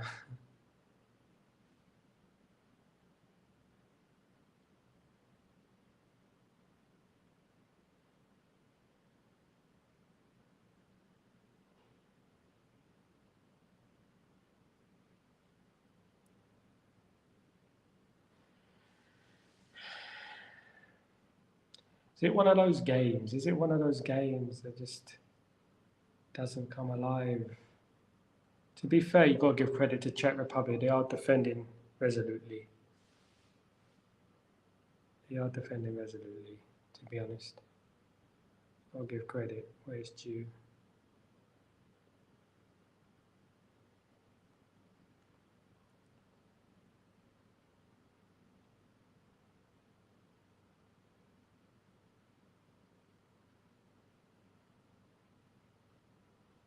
All good things come to those who wait. Just building up my channel to get to a decent level. Want to get you lot involved. All the guys on my Twitter, all the guys who get involved in my tweets and my should I say X? Should I say X? All the guys who get involved in my stuff. Would like to get you involved in Chatterbox. Would like to get you involved. Build our own empire, you know. Let's build our own empire and let's do this. Let's do this. We can do this. In the great words of Robbie Lau, we can do this.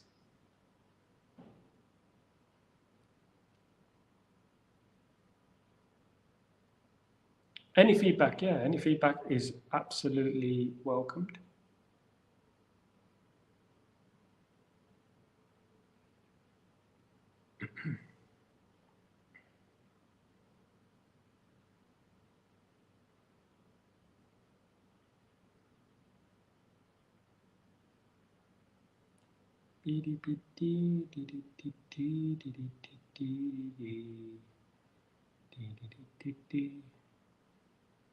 Look a little bit more confident, Czech Republic. Came so close in Euro 96 for winning the European Championships. Actually took the lead against Germany, didn't they? And then ended up losing 2-1 from a very unlucky goal from Oliver Bierhoff, which creeped past the line at Wembley Stadium on that night. We all felt it should have been England, but you could put the ball in net. Deserved it against Germany, but you got to put the ball in net. And that's it.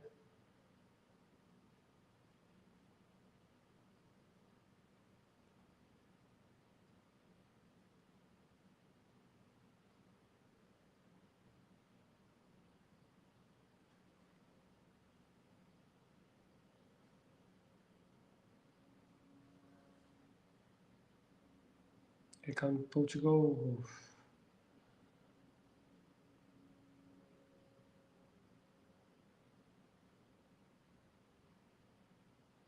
Lucky there.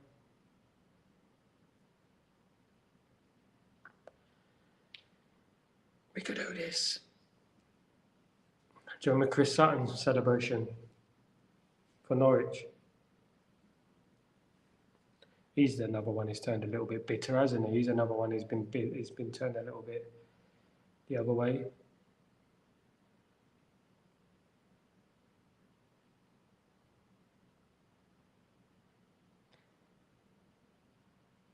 It's all banter, isn't it? It's all banter, as they say. It's just banter. Can't handle it, it's banter. So the fixture lists again were released today. Man United will play Arsenal in December at the Emirates. Liverpool in the third game of the season. We play Manchester City as well in December. It's a big month, December, then, for Man United. What are you making of Ronaldo's performance today? It's not getting the ball to him as much. You know, Ronaldo just takes that one chance. He'll bury it.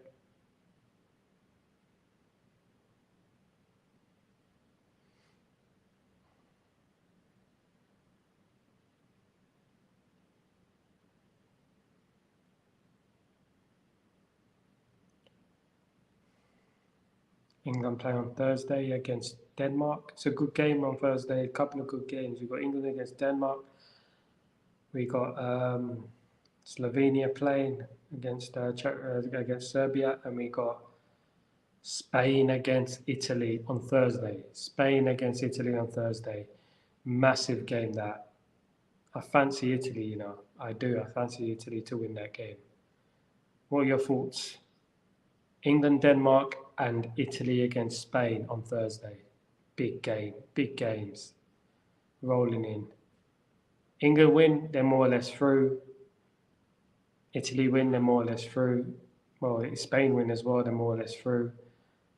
I think Italy are one of my dark horses. They're one of my favourites, to be honest, because they're something about them recently that under Spalletti, they look sharp, they look strong, you know.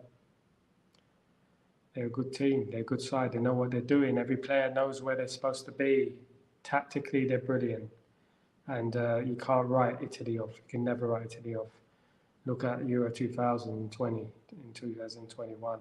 What they did, they navigated their way to the win, to the tournament.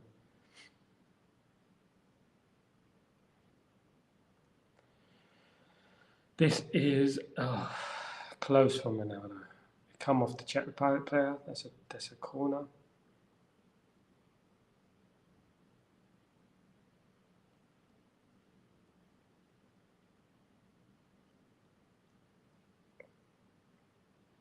Can Ronaldo get on the end of this? Can he get his name on the score sheet and make history?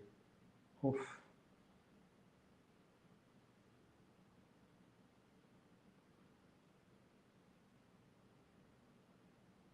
Is Ronaldo, do you think that Ronaldo is a little bit like irreplaceable? There we go. Oh, almost. Almost from Ronaldo there. Almost.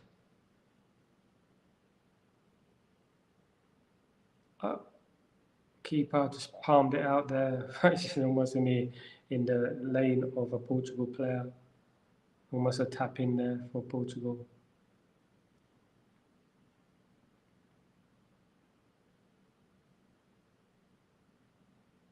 Yeah, guys, if you want something new and fresh, I'm here, and I shall be doing a lot more new material, a lot more interviews, and a lot more collaborations. A more structured formula to my channel. Chatterbox is the show, the show on Stretford Post, which I will be hosting.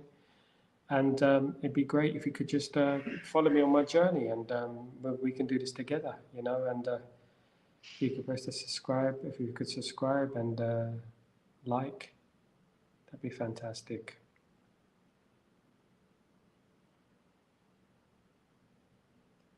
That would be fantastic if you can do that. Big up Shaq Warner, big up my brother there. And don't forget to follow Shaq Warner Unchained. It's the next big thing, the next Joe Rogan, that is. It's amazing. Hard hitting. See a yellow card from Souček, the West Ham player.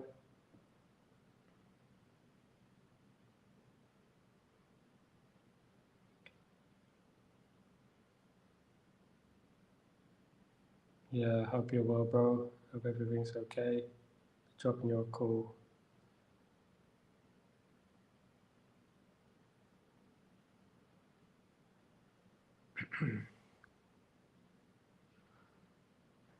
After this game.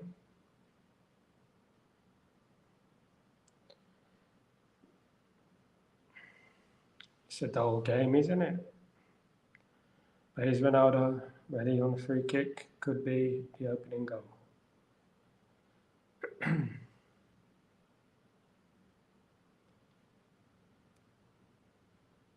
Oh, on target. On target there, unlucky, Cristiano Ronaldo.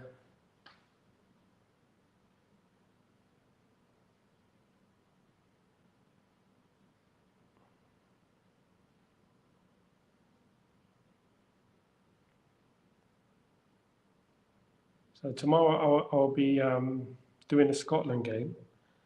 I'll be doing Scotland against Switzerland. Scotland, a must win for them. Scooby-Doo is playing, which is McTominay. The Scottish Sedan, he'll be playing tomorrow. And they need a win, don't they? They need a win. They need to do something. Oh, here comes Portugal again, and he's a great tackle there from the Czechs.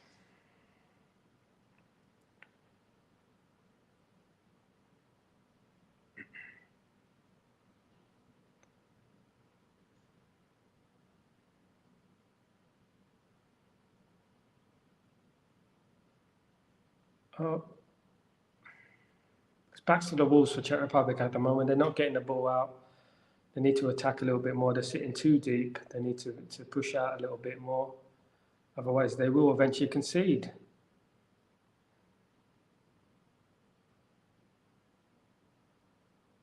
With the quality that Portugal have on the pitch, if you're sitting back like this, you're asking for trouble. And they've got some quality substitutions as well to come on. So who do I think will win the tournament? Well, my heart says England. My head says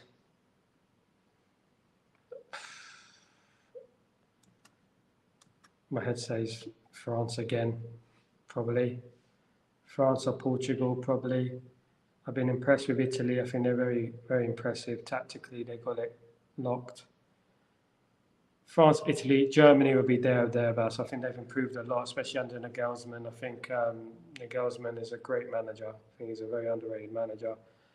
And I think they'll go far as well, especially home tournaments. So I can't see Southgate doing anything in this tournament because when games are slipping away, he's not proactive. He doesn't know when to change anything. Just stands on the touchline and claps. That's all he does. I don't think he's the right man for the job. I mean, he should have won a couple of tournaments by now, but he's just not a good manager. And you need a good manager in this tournament, especially when you come up against France, Portugal, Spain, Germany. You need a good manager. Sadly, we don't have one. For example, if Klopp managed England, he would have a couple of trophies by now, definitely. Definitely would have beaten Italy in that final, 100%. That Croatia game killed it as well, 2018. If Czech Republic score, we got hope of world peace. Because Czech Republic have they're in fishy waters at the moment, deep seas at the moment.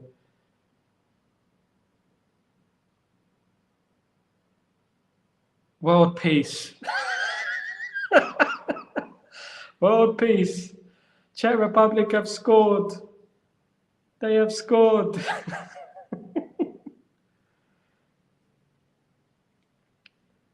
Yeah.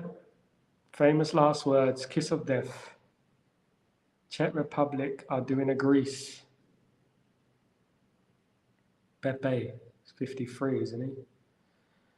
Yeah.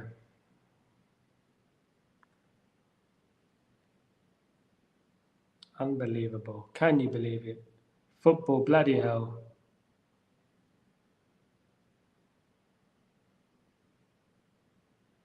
Football, bloody hell. That was a great finish, to be honest with you. There you go. Brilliant. Side footed. Rammed it in. Side foot. Oof. Great goal. Great goal, man.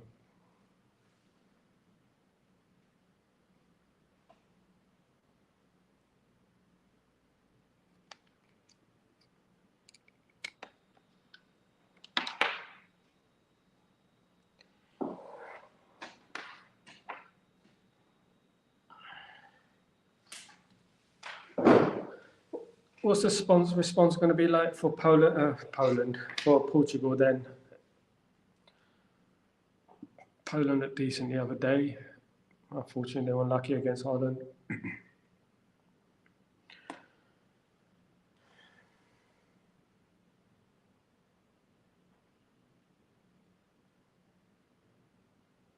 That was an unbelievable strike from the Czech Republic.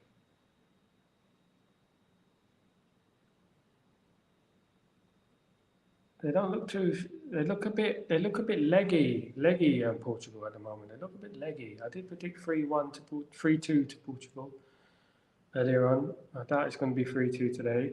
But they do look a bit leggy. They need to bring on some fresh legs.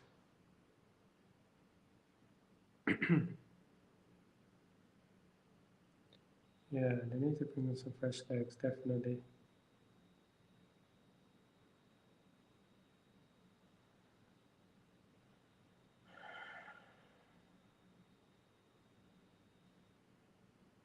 Yeah, don't forget to just like and subscribe to my channel. Be much appreciated. Here come Portugal. Smash a like, subscribe.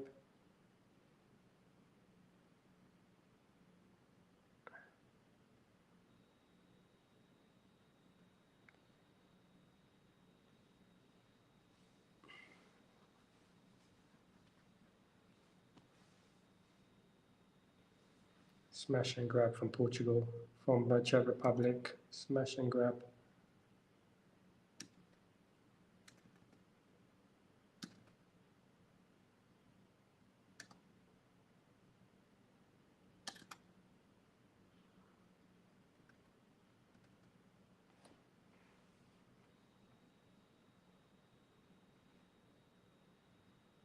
See, like football's such an unpredictable game, isn't it? You know, you just don't know, do you? You just don't know. The teams you expect to do well do badly, and vice versa.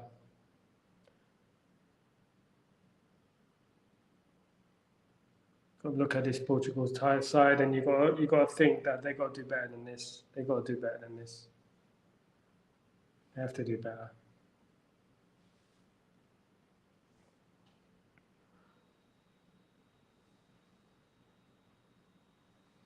Makes you think if this was England, my goodness.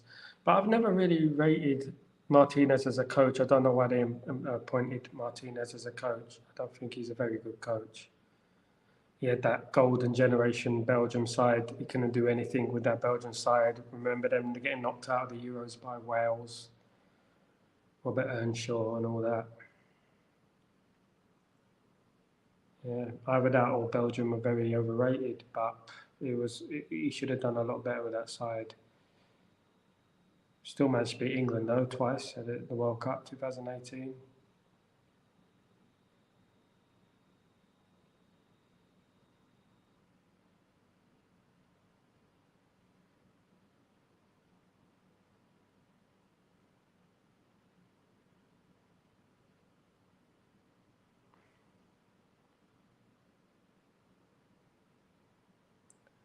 Backs to the wall for Czechs now. If they were backs to the wall before, they're going to be backs to the wall now.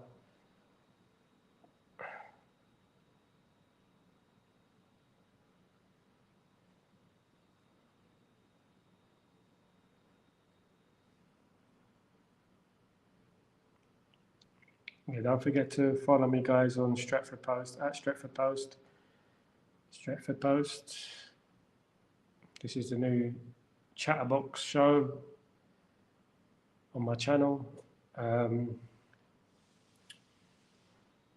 Revamped, kind of. We will be improving as the time goes on, developing as time goes on, and building our numbers as time goes on.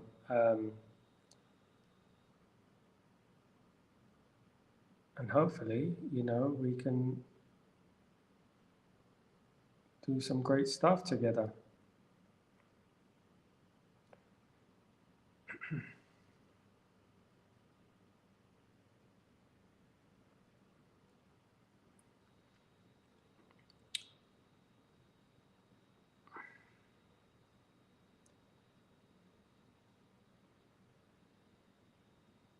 It's midnight here where I am, midnight. Can probably tell.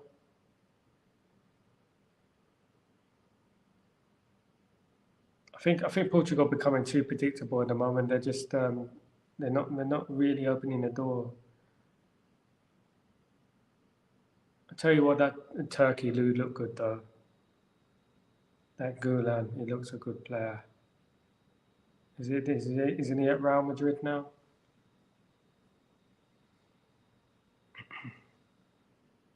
Real Madrid like taking all the talent, don't they? They have everyone. Overcooking it a bit, I think, Real Madrid. Oh, is this 1-1? It is. It's an own goal. It's an own goal. It's an own goal there. Calamity in the Czech Republic defence.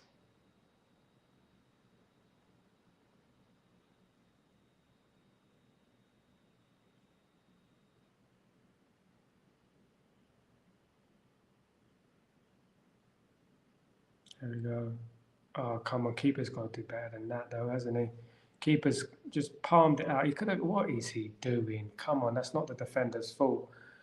Keeper, come on. Why you catch the ball? What are you doing?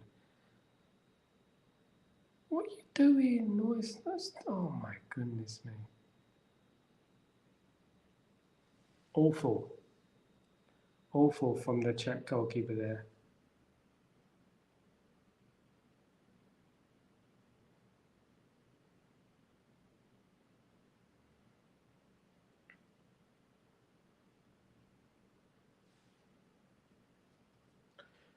Now Portugal good. They'll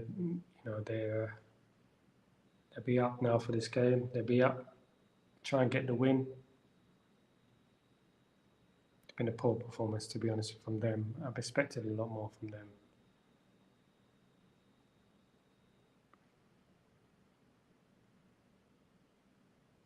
I think Serbia are a better side than Czech as well.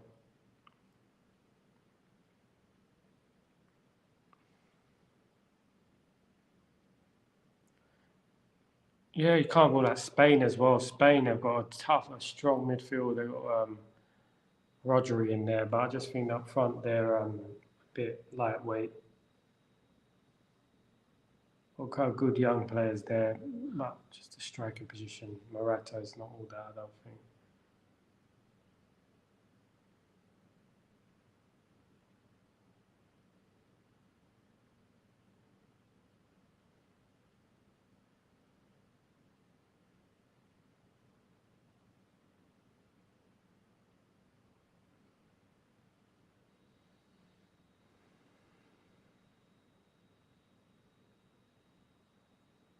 Yeah, this is a weak period for international football, I think. I don't think we have quite the number of superstars as we used to have when every team used to have a superstar. That's what Southgate has in his favour, you know. A lot of people say, oh, we got further than any other manager in England since 1966, rah, rah, rah. Football is regressed immensely, talent-wise, it's immensely regressed. Players are more athletic now, fitter probably, but talent-wise, nah.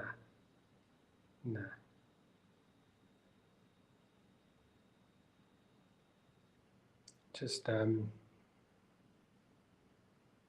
you can cherry pick the talent in the 90s and the early 2000s. You can cherry pick the talent that they had. Portugal, I mean, it goes to show you that they're still playing Ronaldo. It tells you everything about it, doesn't it? Ain't got anyone else basically on that level.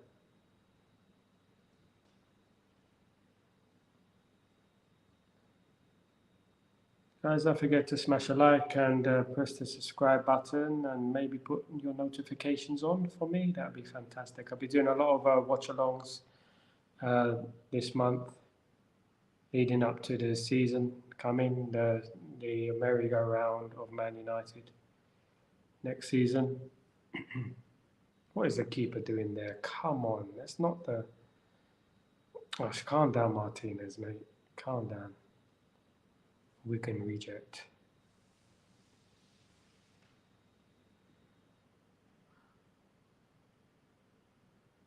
What did he used to be on? Revista de the Spanish highlights, La Liga highlights.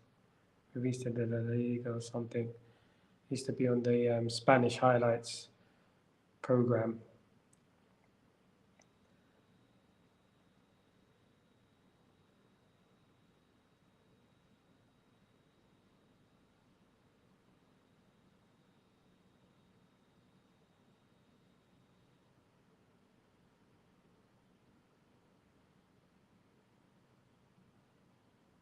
Can Czech Republic surprise everyone again? Can they surprise everyone again? It'd be a very good result for them, 1-1, I believe. It'd be a very good result for them. If they can hold on to it. Comes Bruno, fantastic ball there from Bruno. It comes, the chested it down too easy, chested.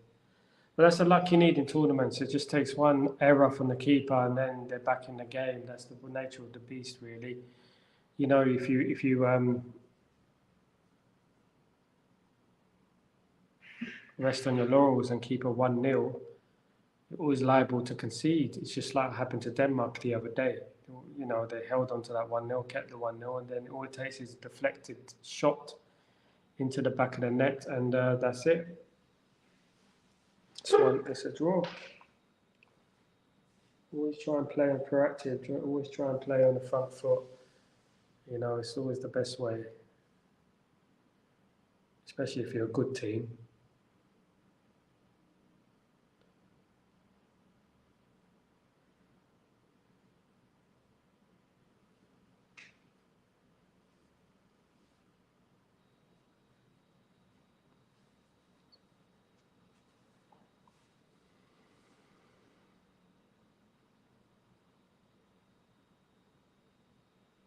"15 minutes of the game left.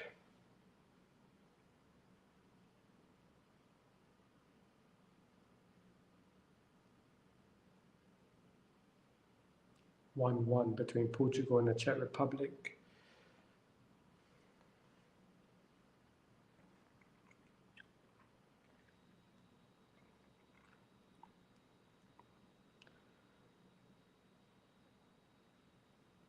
Don't forget, I'll be doing a live watch along of Scotland against Switzerland tomorrow. It is 8 o'clock UK time, 11 o'clock Middle Eastern time.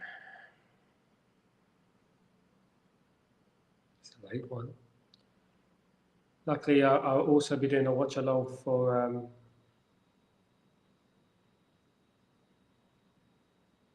England against Denmark on Thursday. I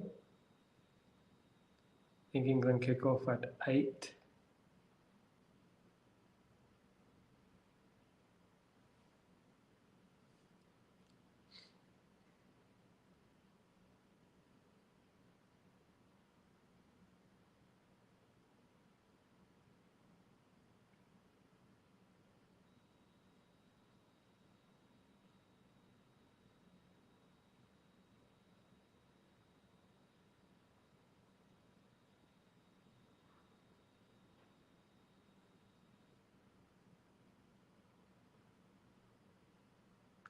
Portugal will be kicking themselves if they don't win this game.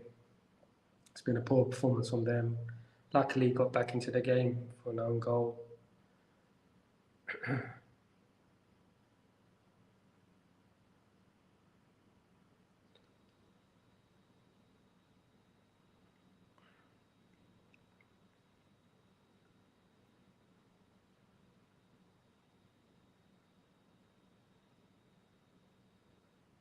Keeper palms it out again. He maybe could hold that.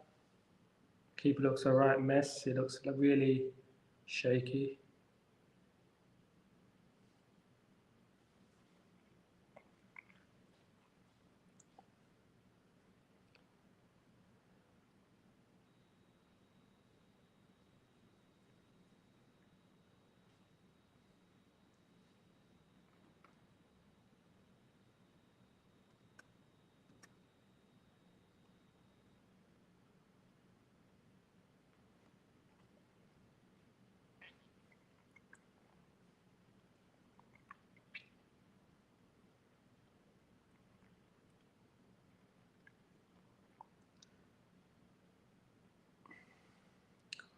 Poor corner from Portugal.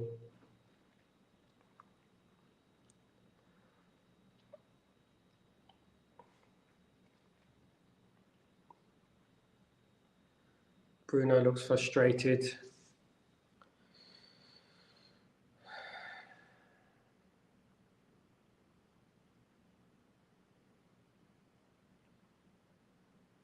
Czech bringing on another player.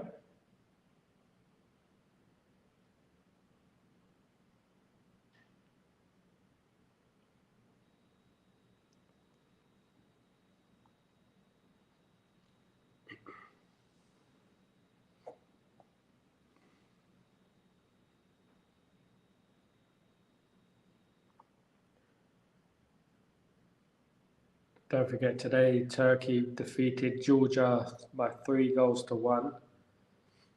A couple of fantastic strikes from Turkey in that game.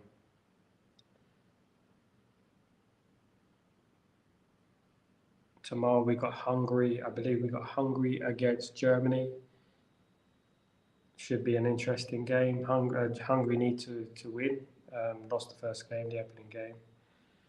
Bit disappointed with Hungary, to be honest with you, in the first game. Thought they were better. Defeated England 4-0, didn't they? Mad.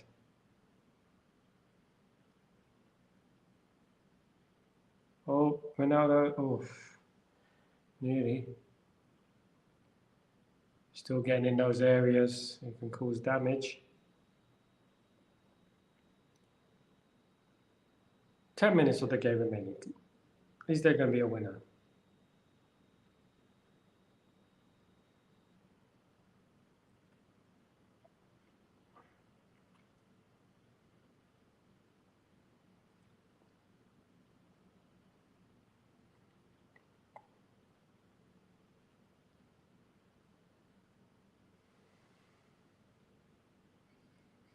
What we need is Czech Republic to score again. That would be the cat amongst the pigeons, wouldn't it?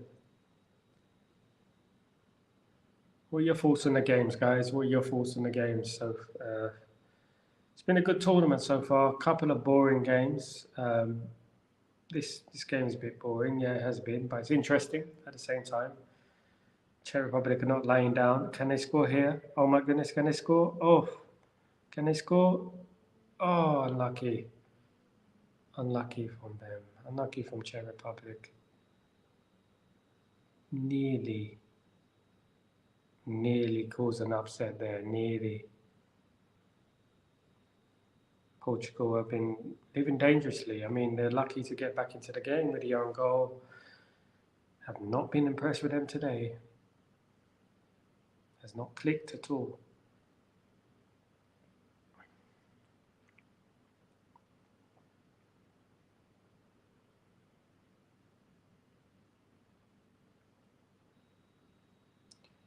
But now there's like, I want to, I'll get better balls at Al Nassr.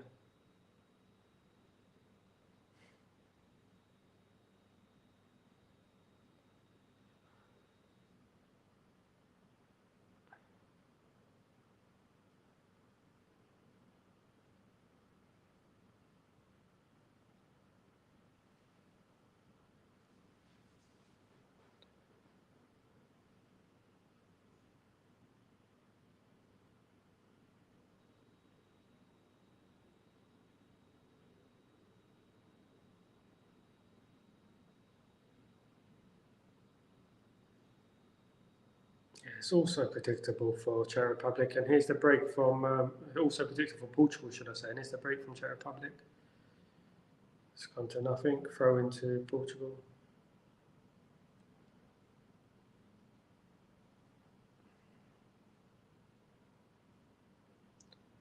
Bruno looks completely shattered.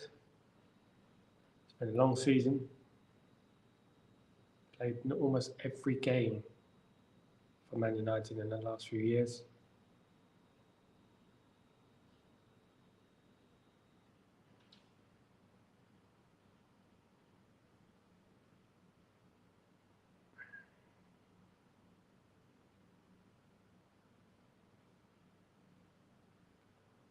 Goal kick.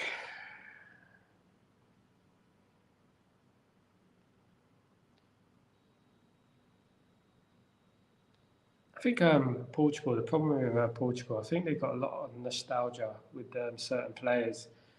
Certain players have been great pros for their whole, their whole careers. You've got winners in that side, but at the end of the day, sometimes you've got to think, you know what, got to move on now. We've got to move on because here comes Ronaldo. Because like players like Pepe, for example, it's just come on. You got to find the next Pepe. You got to find the next player. It's a young man's game. I mean, just Portugal looks slow for me. They look really slow, and I feel like they need a bit more energy in the team. Here's someone who's not slow. It's Rafael Leao. Here we go. Oh, here we go, Portugal. Oh, he's lost the ball again. Oh, that's a terrible. Is that a free kick? It's a throw in to Czech Republic. As it almost touches 1 o'clock in the morning.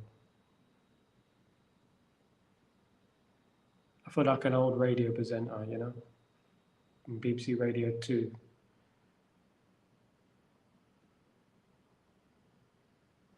Yep.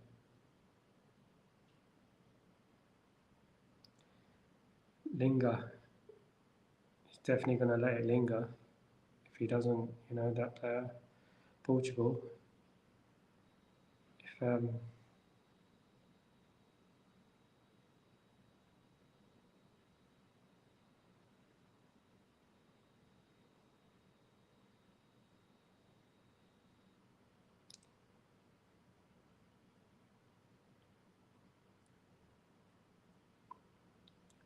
can Czech Republic cause an upset? Well, 1-1 is an upset. 1-1 is an upset.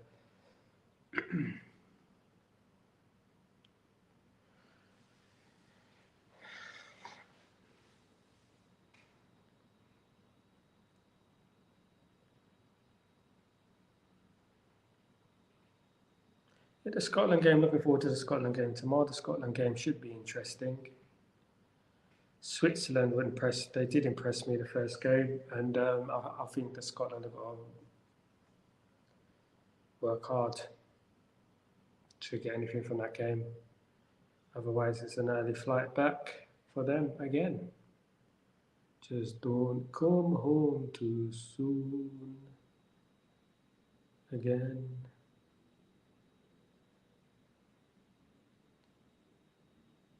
Ronaldo, oh, he's off the post, and he's in. And he's in, Diogo Jota there.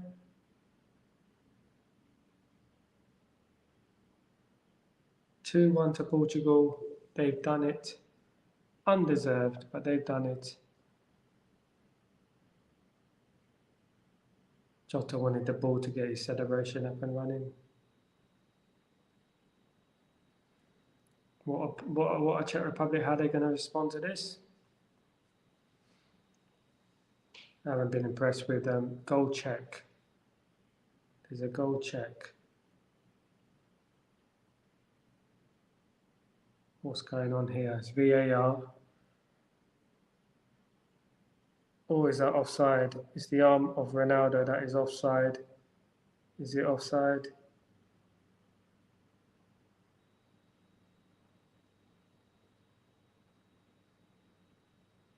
No goal.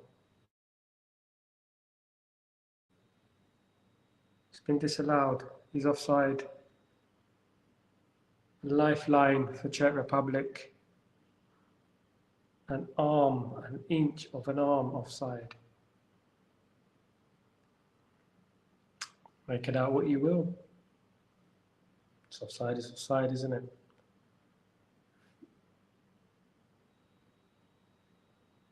Just a celebration, isn't it? It's just going through all that celebrations, the motions up and down, can't be good for your health.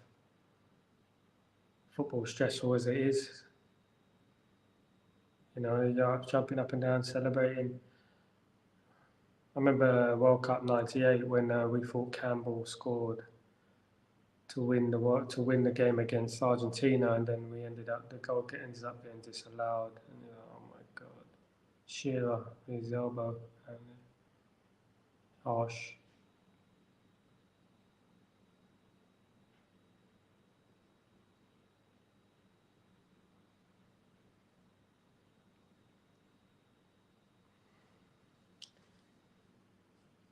It's amazing, isn't it? The fine lines in football. That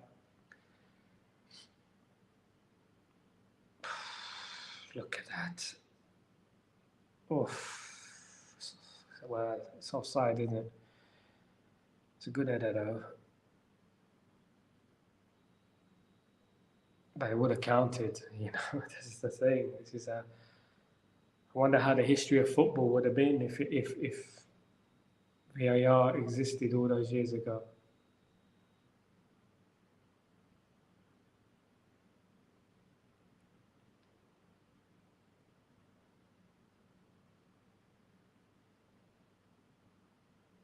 Last minute of the 90. Subs are coming on very late for Portugal, I think. I think they should have made a few substitutions very much earlier than now. Consequal was in.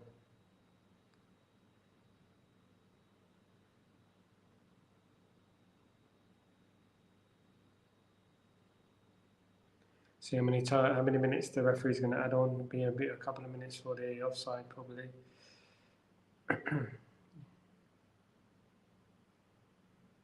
Nuno Mendes, Vitinha, and João Cancelo coming off. Here come Czech Republic. Nearly reached him there. Nearly reached him. Oh, they lost the ball again, Portugal.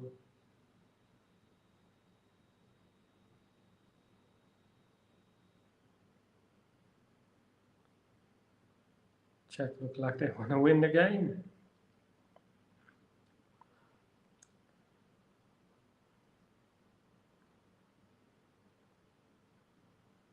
Oh, that's a free kick. This has to be a free kick. That was a free kick, definitely a free kick.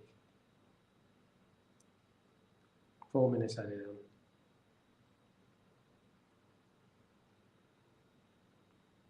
That was a free kick.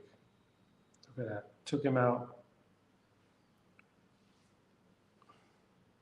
Come on, that's a free kick. You don't know what the referee's looking at there. Come on.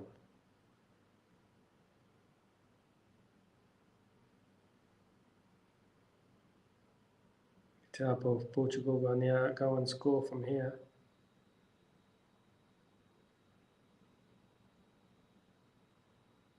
And they've done it. That free kick did mean a lot in the end. It did mean a lot in the end.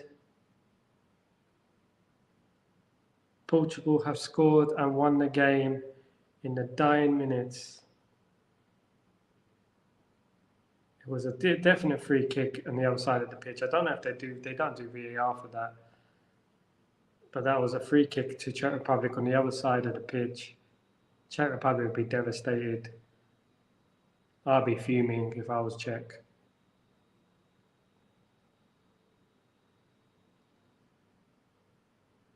All that hard work undone.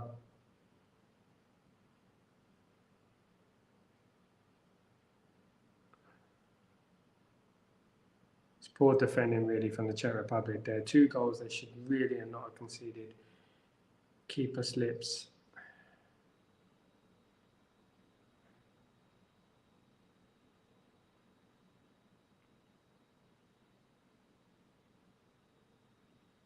Yellow card. Never understood that yellow card. Should never be a yellow card for taking off your shirt and celebrating, taking the fun out of the game. Come on, it's an emotional game, you know.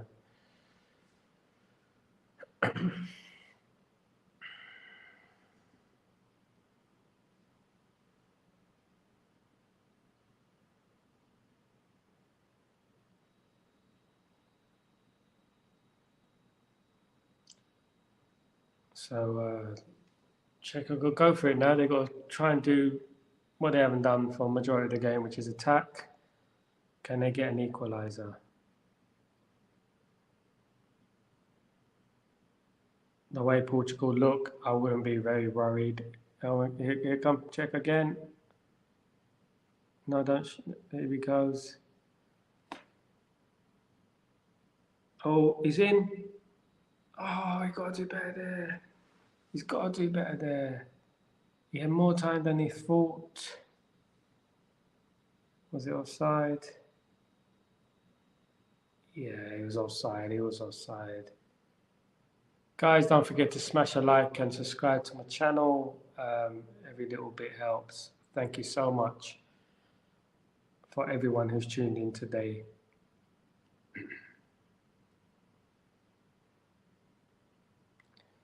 That's football. That's football. Football's heartbreaking. It's heartbreaking, but this has been a poor performance from Portugal. By the looks of things, I don't see them going further. Once they play someone decent, they looked really, really poor today. Lethargic, void of ideas. One of my favourites as well. One of my favourites. I said 3-2 Portugal. It's 2-1.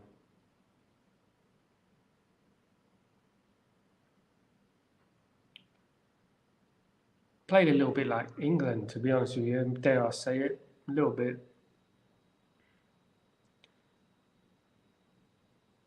It's a bit like England against Serbia. Similar.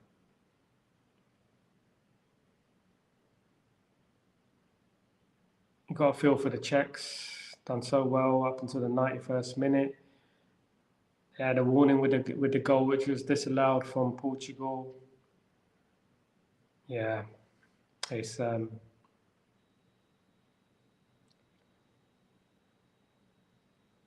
and that's full time. It's finished. Portugal 2, Czech Republic 1. Ronaldo is over the moon. Conceição with the winner in the 91st minute. Portugal would take that. It looked like it was going to be a draw. They'll take that all day long. Congratulations to Portugal. They get the win. They're off the mark with 3 points, and Czech Republic will have to win in the next game or win the next two or draw one if results go their way. Portugal, those are the sort of games that, define a team. When you win games, when you don't deserve to win, when you don't think you're going to win and you still manage to win. And that's a mark of a very good team, very good character, even though I was not impressed with them today. So, guys, it's been a roller coaster of a match. I wish it was a better match that we could enjoy it, but unfortunately, that's football. We had a good match earlier against Turkey against Georgia, and now this one is complete opposite, really. It's good in other ways. It's good in the different side of football, so to speak. Different ways to win a game, isn't there? There's different ways to win a game. And congratulations to Portugal for the win today against the Czech Republic.